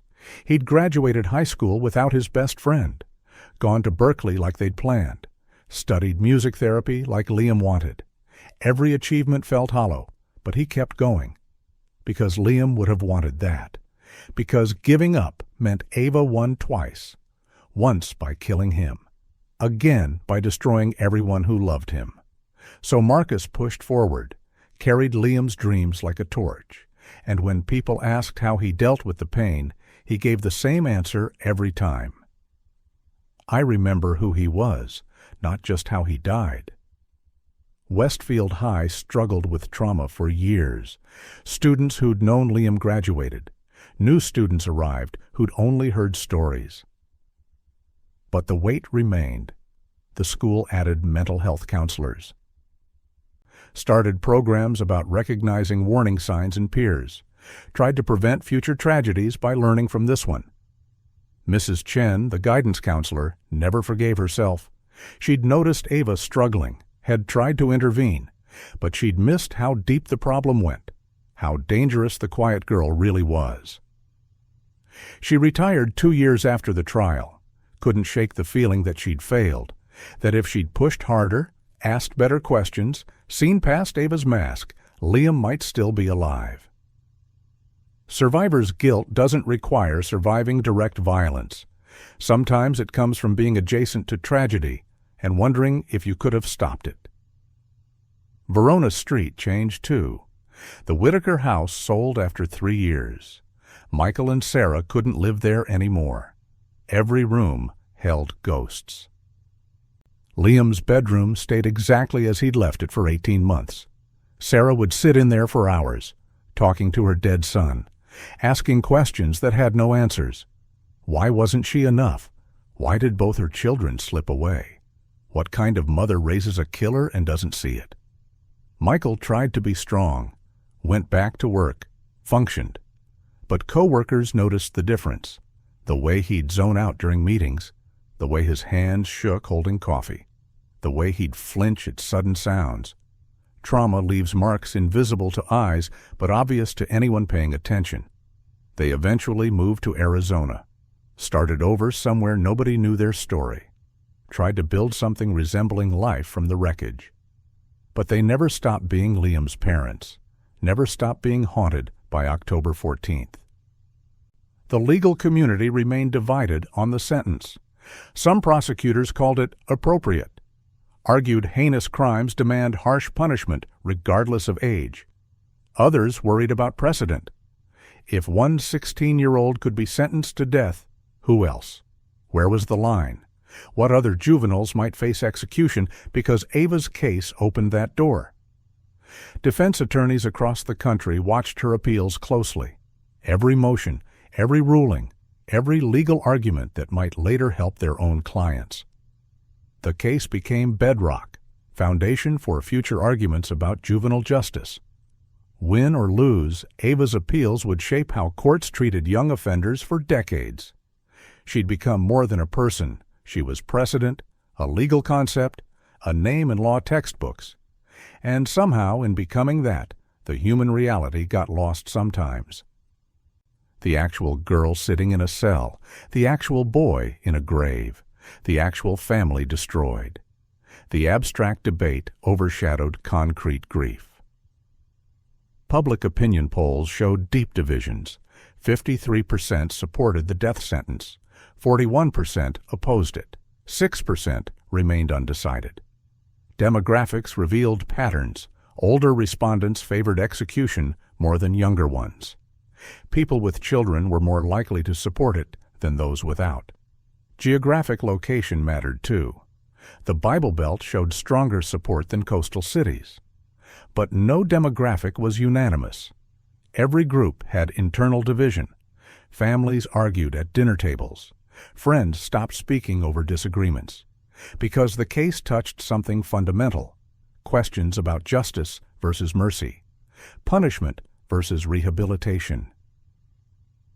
Whether some people are beyond saving. These weren't easy questions, didn't have clean answers. And Ava Whitaker's face became the focal point for every person's beliefs about human nature, about whether evil is made or born, about what society owes its worst members. She'd wanted to be seen, to matter, to stop being invisible. And she'd succeeded, just not the way she'd imagined. She was famous now, her name known across the country, but only as a symbol of the worst thing a child can become. 4 years after sentencing, a new development emerged. A documentary filmmaker named Rachel Torres received unprecedented access. She interviewed everyone willing to talk, teachers, neighbors, investigators, even Ava herself. The resulting 4-hour documentary premiered at Sundance. It was devastating, unflinching. Torres didn't take sides, just presented facts and let audiences decide. The footage of Ava in prison was particularly haunting. She was 20 now, still young, but something about her seemed ancient. She answered questions with practiced ease, admitted to the murder without hesitation. But when Torres asked if she'd do anything differently, Ava paused, really thought about it, and then said, "I'd have hidden the evidence better. Not, I wouldn't have killed him, just regret about getting caught." The documentary screened across the country, won awards, sparked new debates. But it changed no minds. People who thought she deserved death still did. People who thought it was wrong still did. Because ultimately, the Ava Whittaker case wasn't about facts. It was about values, and values don't change from watching films. They come from deeper places. Places shaped by experience, belief, and the fundamental question everyone answers differently. What do we owe people who show no mercy? Death row operates on a different timeline than the rest of the world. Outside, seasons change, holidays pass, people graduate, get married, have children. Life moves forward with relentless momentum. But inside those concrete walls, time becomes something else, something slower, heavier, each day identical to the last. Wake at 6, breakfast through the slot, 23 hours in a cell barely large enough to stretch your arms. 1 hour in a cage they call the exercise yard. Then back to the cell, back to waiting, back to existing in a limbo between life and death. Ava turned 21 on death row. No cake, no celebration. Just another day marked on the calendar she kept scratched into her cell wall. 5 years since Liam died. 5 years since everything changed, but looking at her, you'd think no time had passed at all. She looked older physically, but emotionally, still the same cold emptiness behind her eyes. The other death row inmates found her fascinating. Women who'd killed husbands in rage, mothers who'd harmed children in psychotic breaks, gang members who'd murdered rivals. They all had stories, explanations, moments of weakness or insanity or desperation that led to murder. But Ava's crime was different, premeditated, personal, void of any sympathetic angle. Angela Martinez had been on death row for 8 years, killed her abusive husband after 15 years of beatings. She tried befriending Ava early on, thought maybe the young girl needed guidance, protection, but conversations with Ava felt like talking to a wall.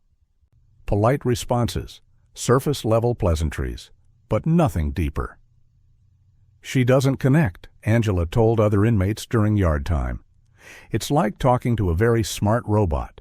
She says the right words, but there's nothing behind them." Eventually, everyone stopped trying. Let Ava exist in her self-imposed isolation. Mail still arrived weekly, most of it disturbing. True crime enthusiasts requesting interviews, psychology students wanting to study her, and the worst ones, the love letters from men who saw something attractive in female killers, marriage proposals, sexual fantasies described in graphic detail, promises of devotion from people who'd never met her. Guard Morrison screened everything, threw most of it away. But some letters got through. One regular correspondent was Dr. William Chen, a criminologist studying female juvenile offenders. He wrote thoughtfully, asked intelligent questions about her mindset, never condemned or praised her, just sought to understand. Ava responded to his letters, not because she liked him, but because the intellectual exercise broke the monotony. Their correspondence became a study in itself, published later in academic journals. The educated discourse of a killer explaining her reasoning to a scientist trying to decode her. Physical health remained stable, but mental health was harder to assess. Prison psychiatrists examined her quarterly, required for all death row inmates, They asked about depression, suicidal ideation, symptoms of trauma. Standard questions. Ava answered appropriately. No, she wasn't depressed. No, she didn't want to harm herself. Yes, she understood her situation. The psychiatrists noted she showed no signs of psychosis or mood disorders, just persistent, callous, unemotional traits. The same diagnosis from years earlier. Some argued keeping her on death row was cruel. That executing someone with her psychological profile was like executing someone for having cancer, a condition beyond control. Others argued that's exactly why she needed to stay there, because if her lack of empathy was permanent, she'd always be dangerous. The debate raged in medical ethics journals. But in the cell, Ava didn't care about the debate. She read, drew, exercised, waited, with the same patience she'd shown standing over Liam's body. Appeals continued their slow march through the courts. Year 5 brought the federal district court review. Ava's legal team argued the state court had erred, that executing juveniles violated evolving standards of decency. They cited international law, human rights conventions, countries that had abolished the death penalty entirely. But the prosecution countered with American precedent, with the specific circumstances of Ava's crime, with the expert testimony about her ongoing danger. The district court ruled against her, denied relief. The opinion was thorough and predicted further appeals. But the message was clear. Courts were willing to execute her. Youth wasn't an absolute protection, not when the crime was this calculated, not when the killer showed this little humanity. The decision came down on a Tuesday. Ava received notice on Wednesday. Her attorney visited to discuss next steps. She listened, nodded, asked practical questions about timeline, showed no emotional response. He left feeling like he was representing a concept rather than a person. Time changes people. That's the assumption. That's what society believes. Put someone away long enough and they reflect, grow, become different than who they were. But Ava challenged that assumption. 5 years in, and she seemed fundamentally unchanged, maybe more self-aware, better at articulating her thoughts. But the core, the empty space where empathy should live, still vacant, still cold. Dr. Morrison conducted a follow-up evaluation at Year 5. Court-ordered assessment to determine if rehabilitation had occurred. She spent 6 hours with Ava across multiple sessions, administered the same tests from the original evaluation. The results were nearly identical. If anything, Ava scored slightly lower on empathy measures. As if whatever small capacity existed before had atrophied from disuse. Dr. Morrison's report was damning. Subject shows no signs of remorse, growth, or capacity for emotional connection. Risk of future violence remains high. Prognosis for rehabilitation is poor. The report went into the case file, another piece of evidence that Ava was exactly what everyone feared. Irredeemable, Guard Morrison requested his transfer again at the 5-year mark. This time, it was approved. He'd spent too long watching Ava. Started having nightmares about empty eyes, about cold voices, about the disconnect between a young woman's face and the void behind it. His replacement was Officer Sarah Kim, 32 years old, 10 years in corrections. She'd worked with violent offenders before, thought she'd seen everything. But her first week on Ava's cell block changed that assumption. It wasn't dramatic. Ava didn't attack anyone or cause disturbances. It was subtler, the way she'd watch Kim through the cell bars, not threatening, just observing. Like a scientist studying a specimen. Kim tried engaging her, asked about her reading, her drawings, her appeals. Ava answered, but the conversations felt performative, like Ava was practicing human interaction without actually experiencing it. Year 5 also brought a change in legal strategy. Ava's defense team brought in new attorneys, specialists in death penalty appeals. They reviewed the entire case with fresh eyes. Looking for angles previous lawyers missed, they found procedural issues, minor inconsistencies in how evidence was handled. Nothing major, but enough to argue for review. They filed a massive brief with the Federal Circuit Court, hundreds of pages arguing everything from jury selection to sentencing guidelines. The brief took 9 months to prepare, cost hundreds of thousands in donated legal fees. Death penalty defense organizations funded it, not because they liked Ava, but because they opposed execution on principle, believed no one should die regardless of crime.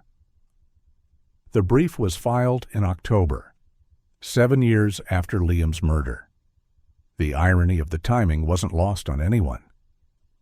October 14th became a date that marked anniversaries. Liam's death, Ava's crime, the ongoing question of whether she'd eventually face the same fate she'd given her brother. In her cell, Ava marked another year, scratched another line in the wall. 7 total now. 7 years of waiting. Most death row inmates waited decades. The average time from sentence to execution was over 20 years in states that still practiced capital punishment.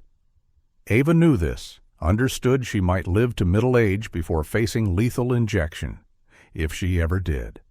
Appeals could win, commutation could happen, laws could change.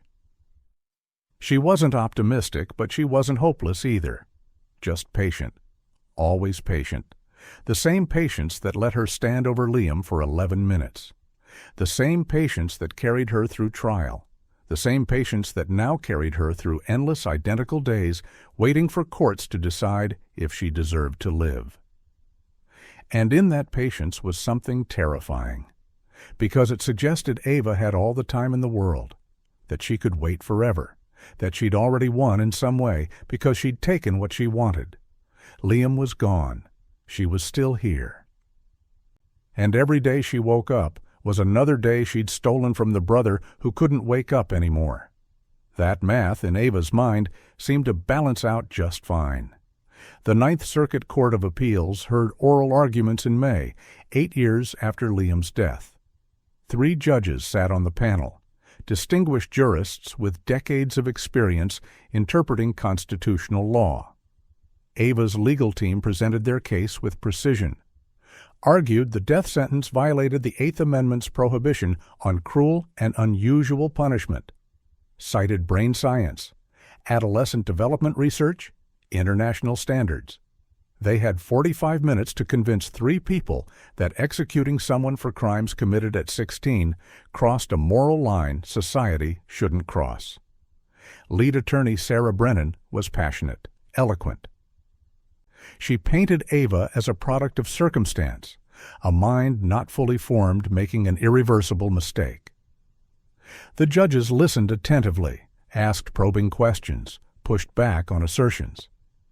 But their faces remained neutral, professional masks hiding whatever they actually thought about the girl whose life hung on their decision.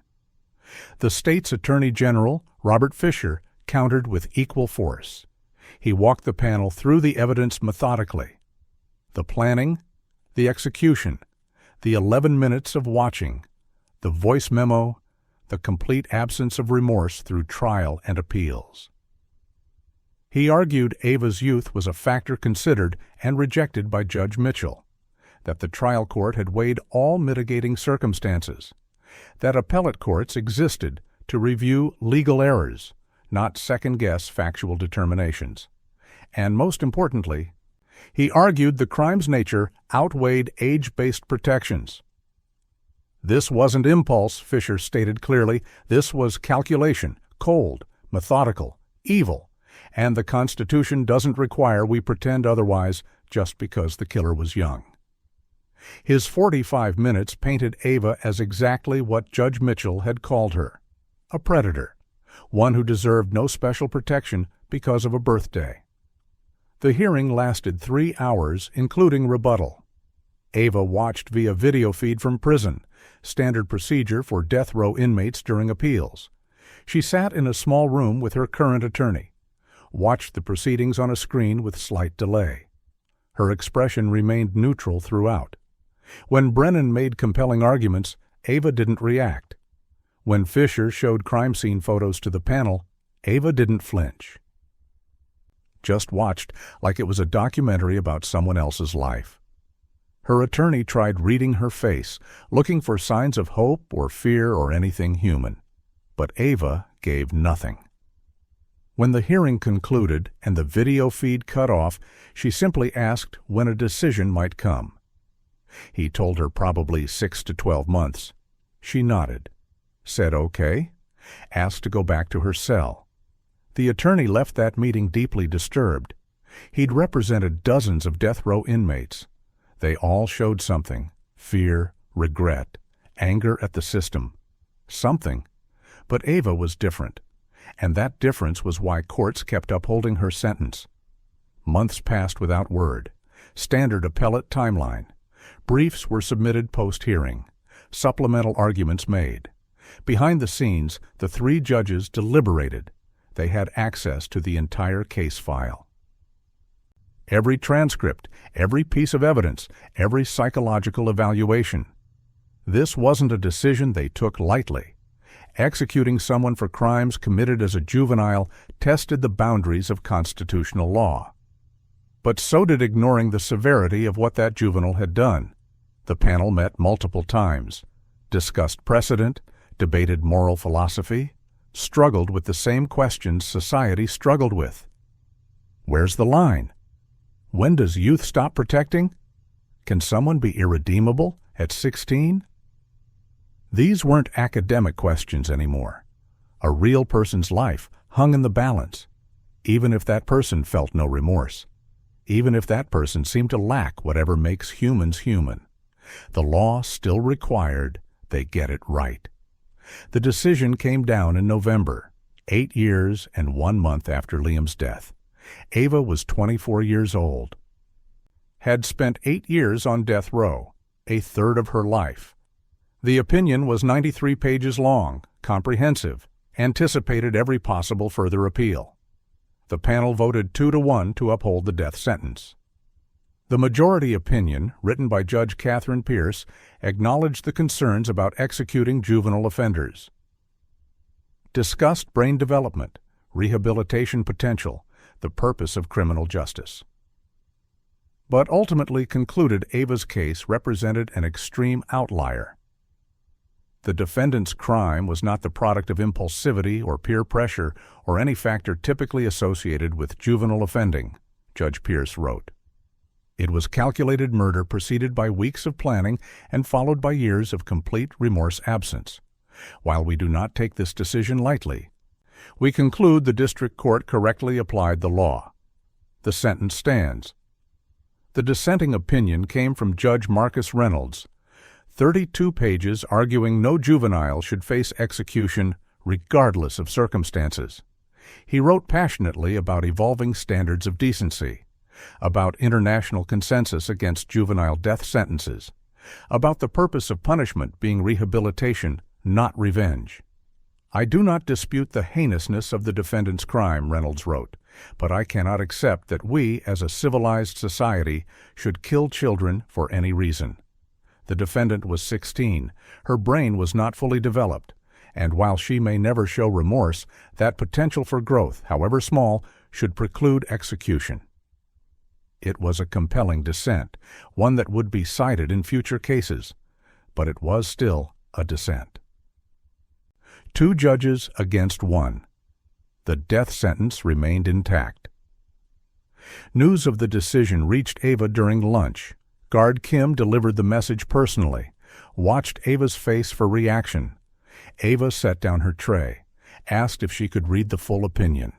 Kim said it would be provided through her attorney. Ava nodded, picked up her fork, continued eating.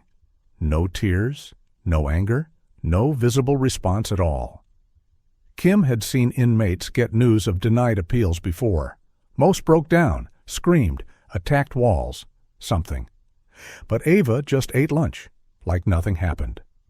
Later, Kim wrote in her incident report, "Inmate Whitaker received notification of appeal denial at 12:17 p.m. showed no emotional response, requested to read full court opinion, resumed eating, no security concerns. That clinical description captured something essential about Ava. 8 years of appeals, 8 years of waiting, 8 years of lawyers fighting for her life. And her reaction to losing was the same as her reaction to everything else. Nothing. Her legal team immediately announced plans to appeal to the Supreme Court, requested cert, asked the highest court in the land to review the case. The odds weren't favorable. Supreme Court accepts less than 1% of petitions, but death penalty cases got more attention than most, and Ava's case had the elements that interested the court. Constitutional questions about juvenile sentencing, conflicts between circuits on similar issues, a chance to clarify the boundaries of protection for young offenders. The petition was filed within 30 days.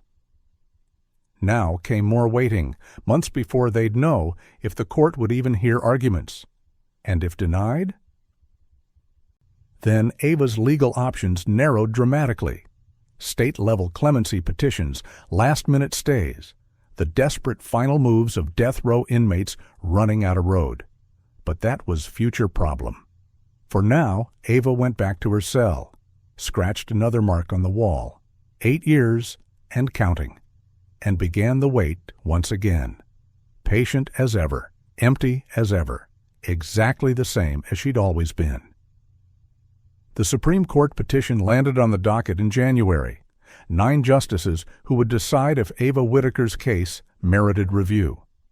The petition argued fundamental questions about constitutional interpretation, whether executing juvenile offenders violated evolving standards of decency, whether brain science should override legal precedent, whether society's understanding of adolescence had progressed beyond what the law currently reflected.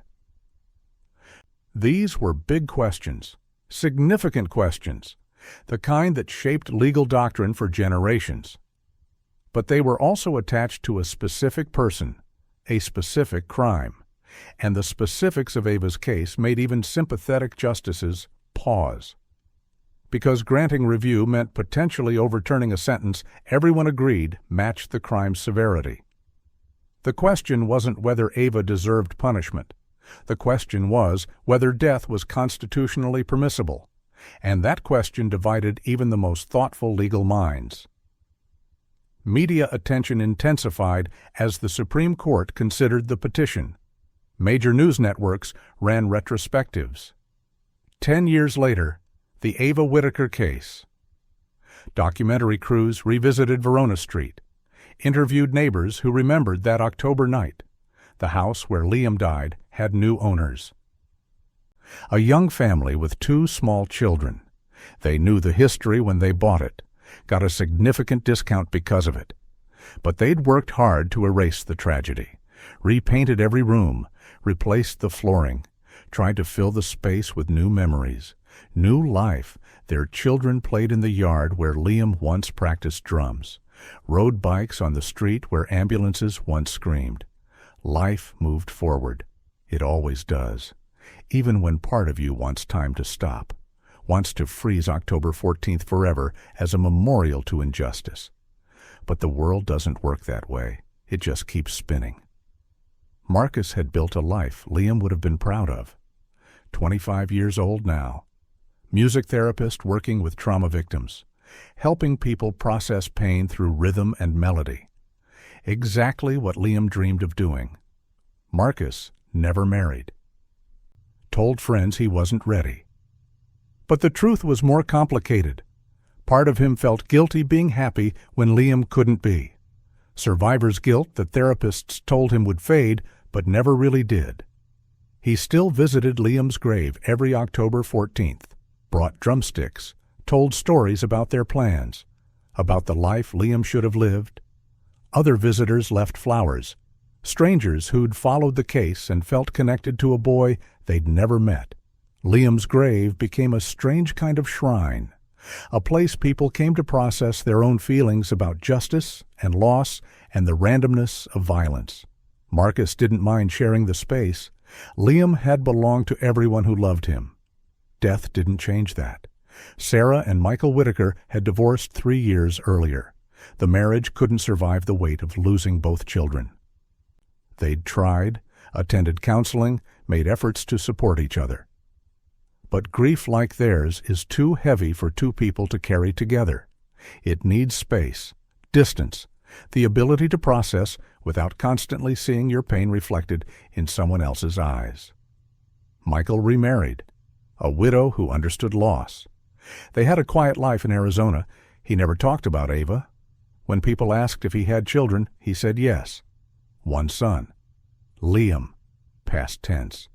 The present was too complicated to explain.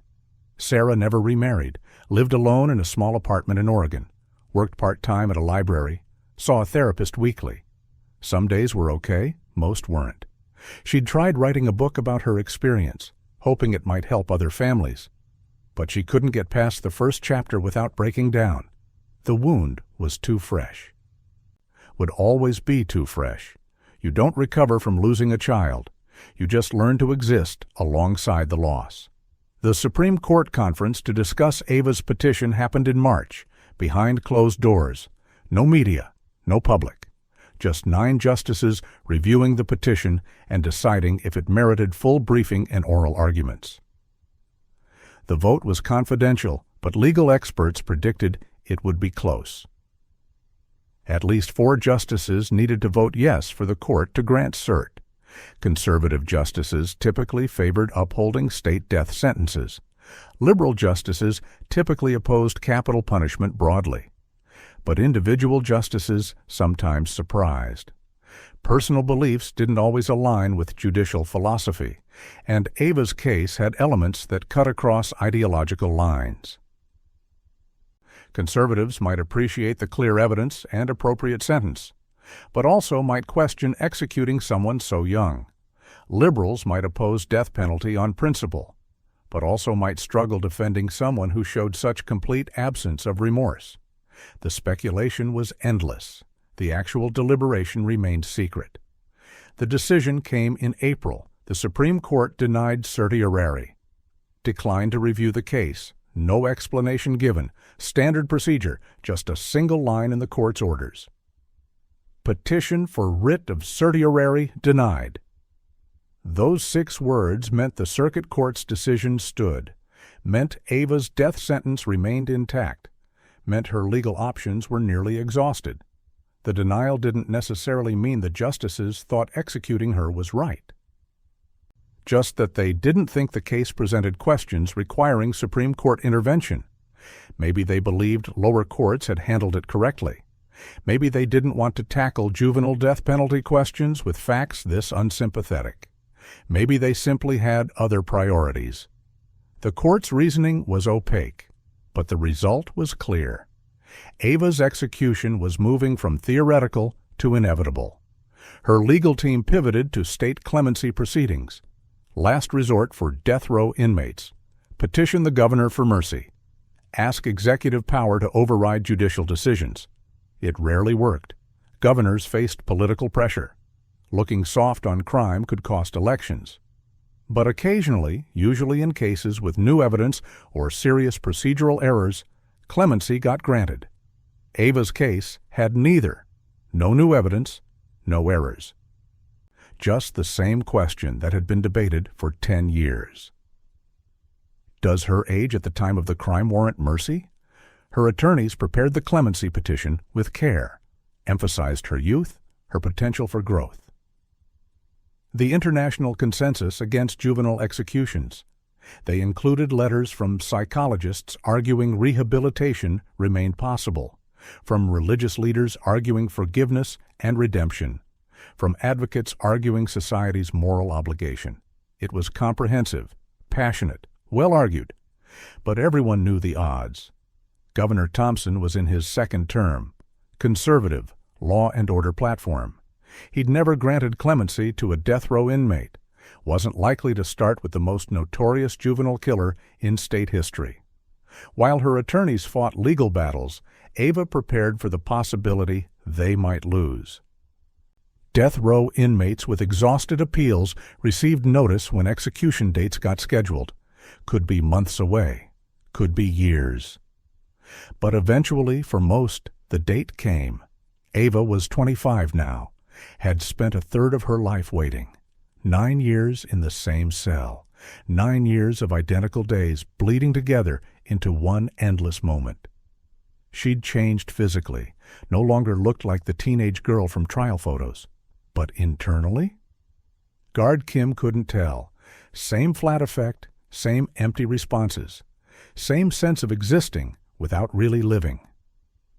Kim had worked death row for 5 years now, watched other inmates deteriorate mentally under the pressure, seen tough women break down crying, seen calm women lose their minds, but Ava remained constant, stable, unmoved. Like she'd accepted her fate years ago and was just waiting for everyone else to catch up.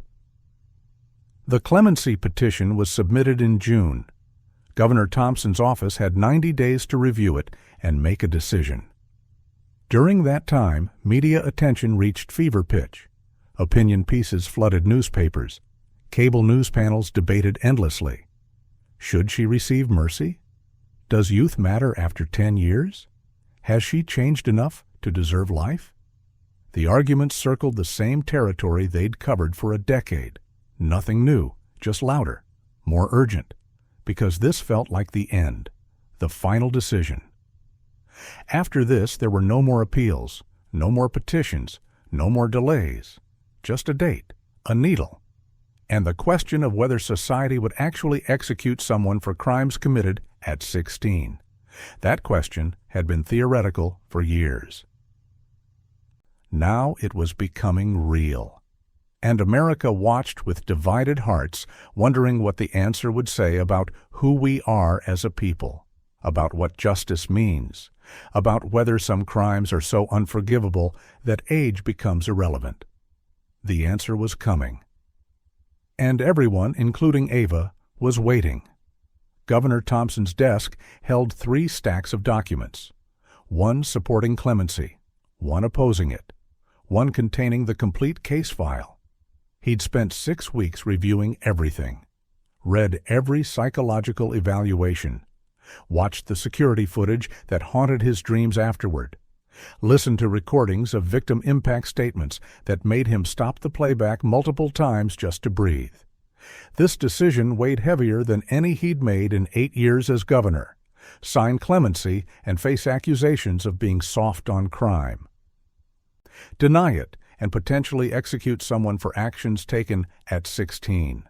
There was no good option, no choice that wouldn't haunt him, just the responsibility of power and the knowledge that whatever he decided would define his legacy. People would remember him as the governor who saved Ava Whitaker, or the governor who killed her. Everything else he'd accomplished would fade behind that single decision. The clemency petition was compelling. Ava's attorneys had built the strongest case possible. Brain science showing adolescent judgment differs from adult reasoning. Statistics about juvenile rehabilitation success. International human rights standards condemning the practice. Letters from dozens of experts arguing execution served no purpose except revenge. Religious leaders from multiple faiths wrote about mercy and redemption. Even some victims' rights advocates argued life without parole was sufficient. The petition was 200 pages of carefully constructed arguments. Thompson read every word, made notes, consulted his legal advisors, but he also read the opposition, letters from prosecutors, from victims' advocacy groups, from Liam's friends and extended family. They argued Ava's age shouldn't erase her crime, that premeditation negated youth protections, that she'd shown 0 remorse in 10 years. That mercy requires the possibility of redemption, and Ava had proven she lacked that capacity. Public pressure reached overwhelming levels. Thompson's office received 50,000 emails in 2 weeks. Phone lines stayed jammed with callers demanding he grant or deny clemency. Protesters gathered outside the state capitol daily. One side carried signs reading, "Children deserve mercy." The other held photos of Liam with the words, "Justice for victims." The division wasn't just political. It cut through families, churches, communities. People who agreed on everything else found themselves opposite sides on Ava Whittaker. Thompson stopped reading the emails after the first week, stopped watching news coverage, just focused on the case itself, the facts, the law, his own conscience. Whatever decision he made needed to be one he could live with, one he could defend, not to voters, but to himself. Because long after his term ended, this choice would remain. His staff urged him to consider political implications. Thompson was term limited, couldn't run for governor again, but he had national ambitions. Senate, maybe. Other positions. Denying clemency played better with his base. Granting it would generate attacks. Soft on crime. Protecting killers.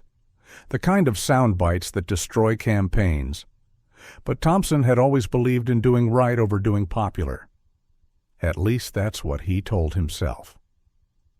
Sitting with this decision, though, he struggled knowing what right even meant. Was it right to execute someone whose brain wasn't fully formed when they committed murder? Was it right to spare someone who'd shown no capacity for change? Moral philosophy textbooks treated these as interesting thought experiments. Real life made them unbearable. He scheduled a meeting with Dr. Morrison, wanted to speak directly with the forensic psychologist who'd evaluated Ava multiple times over 10 years.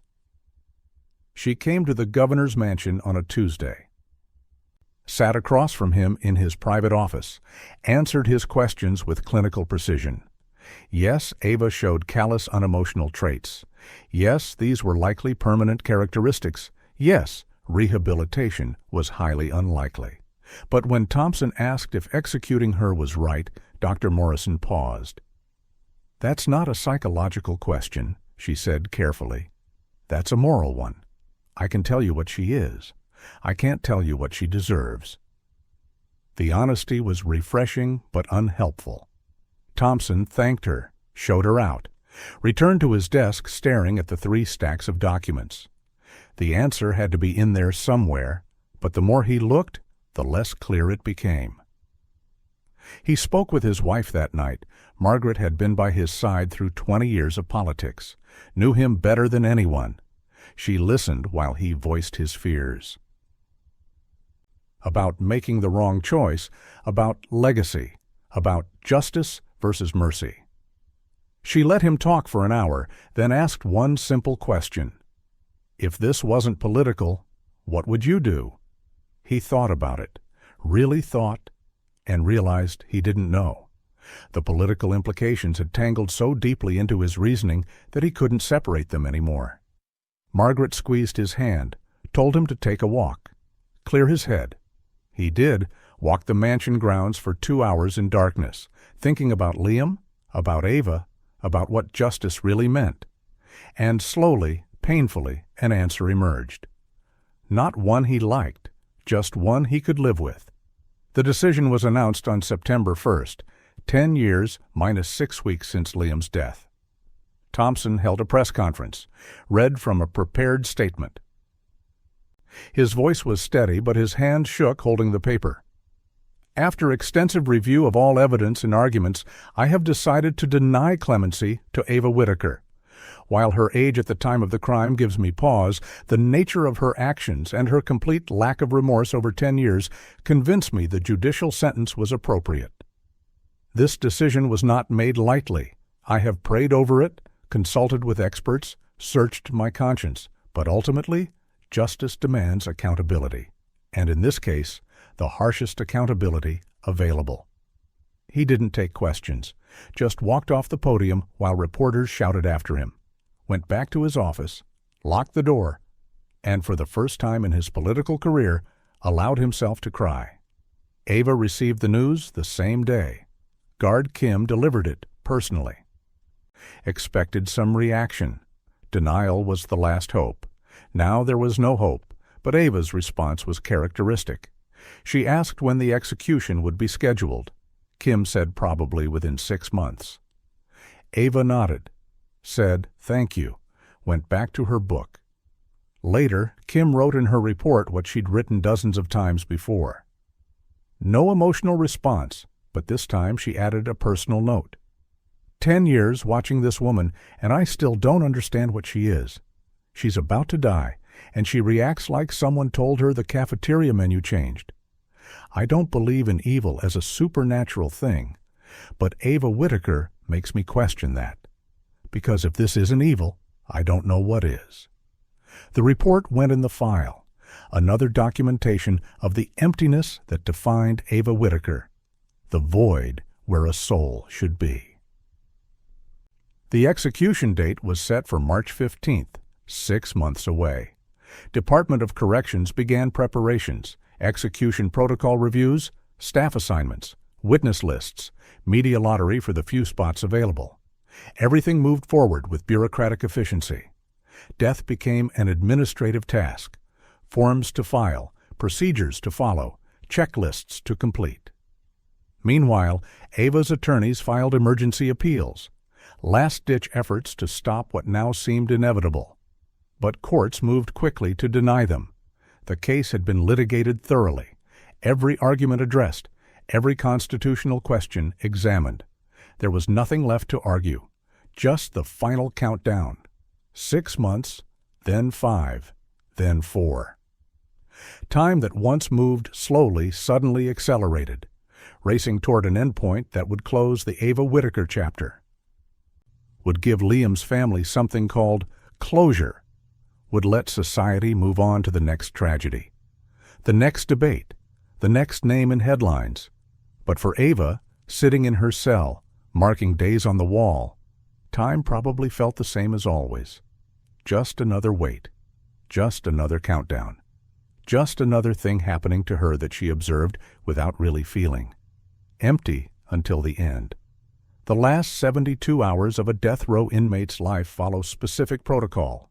Transfer to a holding cell near the execution chamber, increased monitoring, final meal requests, visits from spiritual advisors if requested, the opportunity to make final statements, to write letters, to say goodbye to whatever small piece of humanity remained. Ava was moved on March 12th, 3 days before execution. Guard Kim escorted her personally.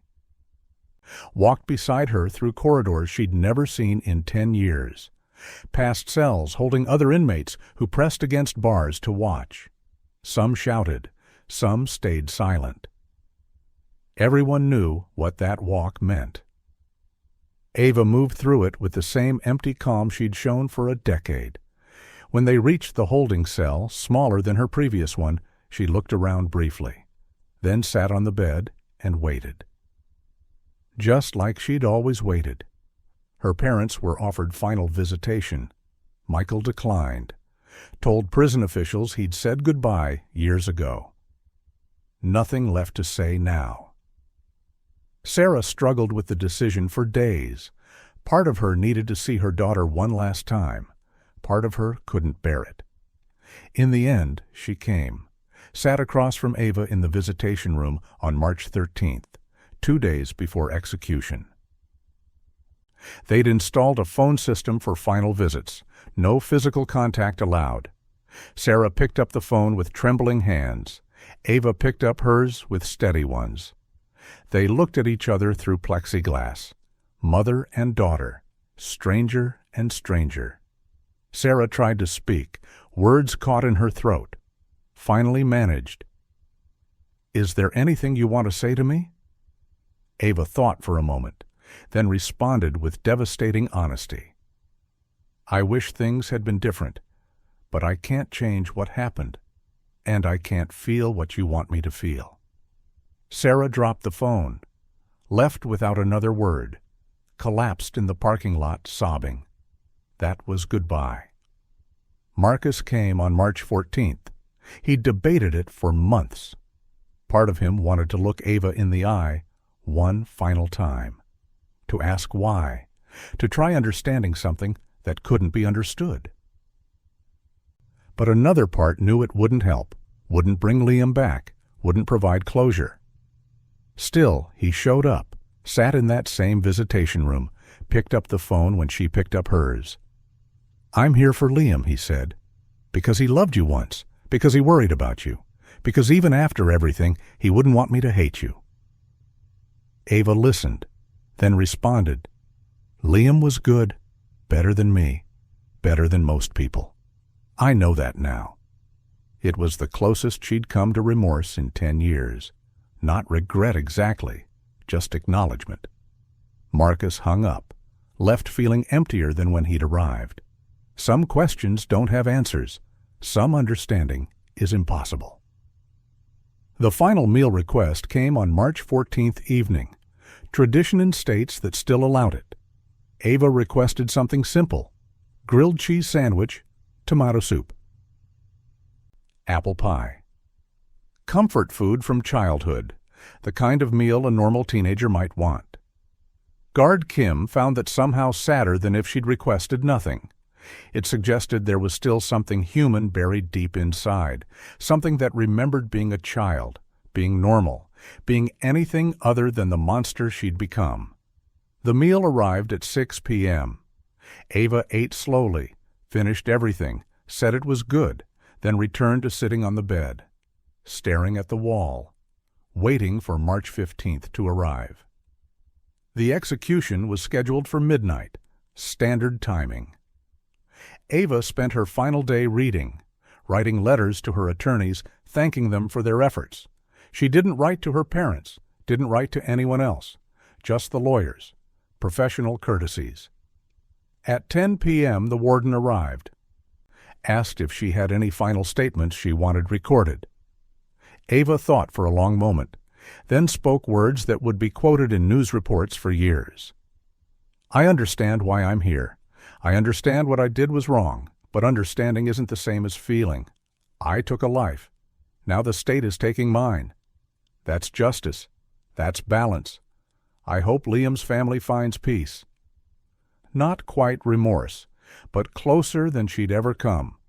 The warden thanked her, left her with a chaplain she'd requested. They spoke quietly about nothing important, about faith, about what comes after. Ava listened politely, probably didn't believe any of it, but seemed to appreciate the company in final hours. At 11:30 p.m., officers came to escort her. The walk to the execution chamber took 2 minutes. Witnesses were already seated behind glass. Liam's family. Prosecutors, media representatives, Ava's attorneys, random citizens selected by lottery. They watched as she entered, saw her look around briefly, make eye contact with no one. She was strapped to the gurney with practiced efficiency. IV lines inserted, final checks completed. The warden read the death warrant, asked if she had final words. Ava turned her head toward the witness gallery, found the section where Liam's family sat, and said her last words. "I'm sorry he's gone. I'm sorry for the pain I caused. I can't undo it. But maybe this balances the scales. Not perfect, not enough, but something." The warden nodded, gave the signal. The chemicals began flowing at 12:03 a.m. on March 15th. Ava closed her eyes. Her breathing slowed, stopped. At 12:11 a.m., she was pronounced dead. Ava Whitaker, 26 years old. Executed for a murder committed at 16. Outside the prison, both protest groups had gathered, those celebrating justice, those mourning the execution. They stood on opposite sides of the street, shouting past each other into darkness. Inside, witnesses filed out in silence, some crying, some stone-faced, some looking relieved. Marcus stood in the parking lot afterward, looked up at stars, whispered to Liam that it was over, that justice had been served. But the words felt hollow. Liam was still gone. Ava being dead didn't bring him back, didn't undo 10 years of grief, just closed a chapter that should never have been written. He drove home, sat in his car outside his apartment, and finally let himself cry. Not for Ava, for Liam, for the future they'd both lost, for the waste of it all. The next morning, headlines screamed the news. Ava Whitaker executed. The debates would continue for years. Was it justice or revenge? Does killing killers make us killers? Can someone be irredeemable at 16? These questions had no easy answers, just opinions, just beliefs, just the endless human struggle to balance mercy and accountability.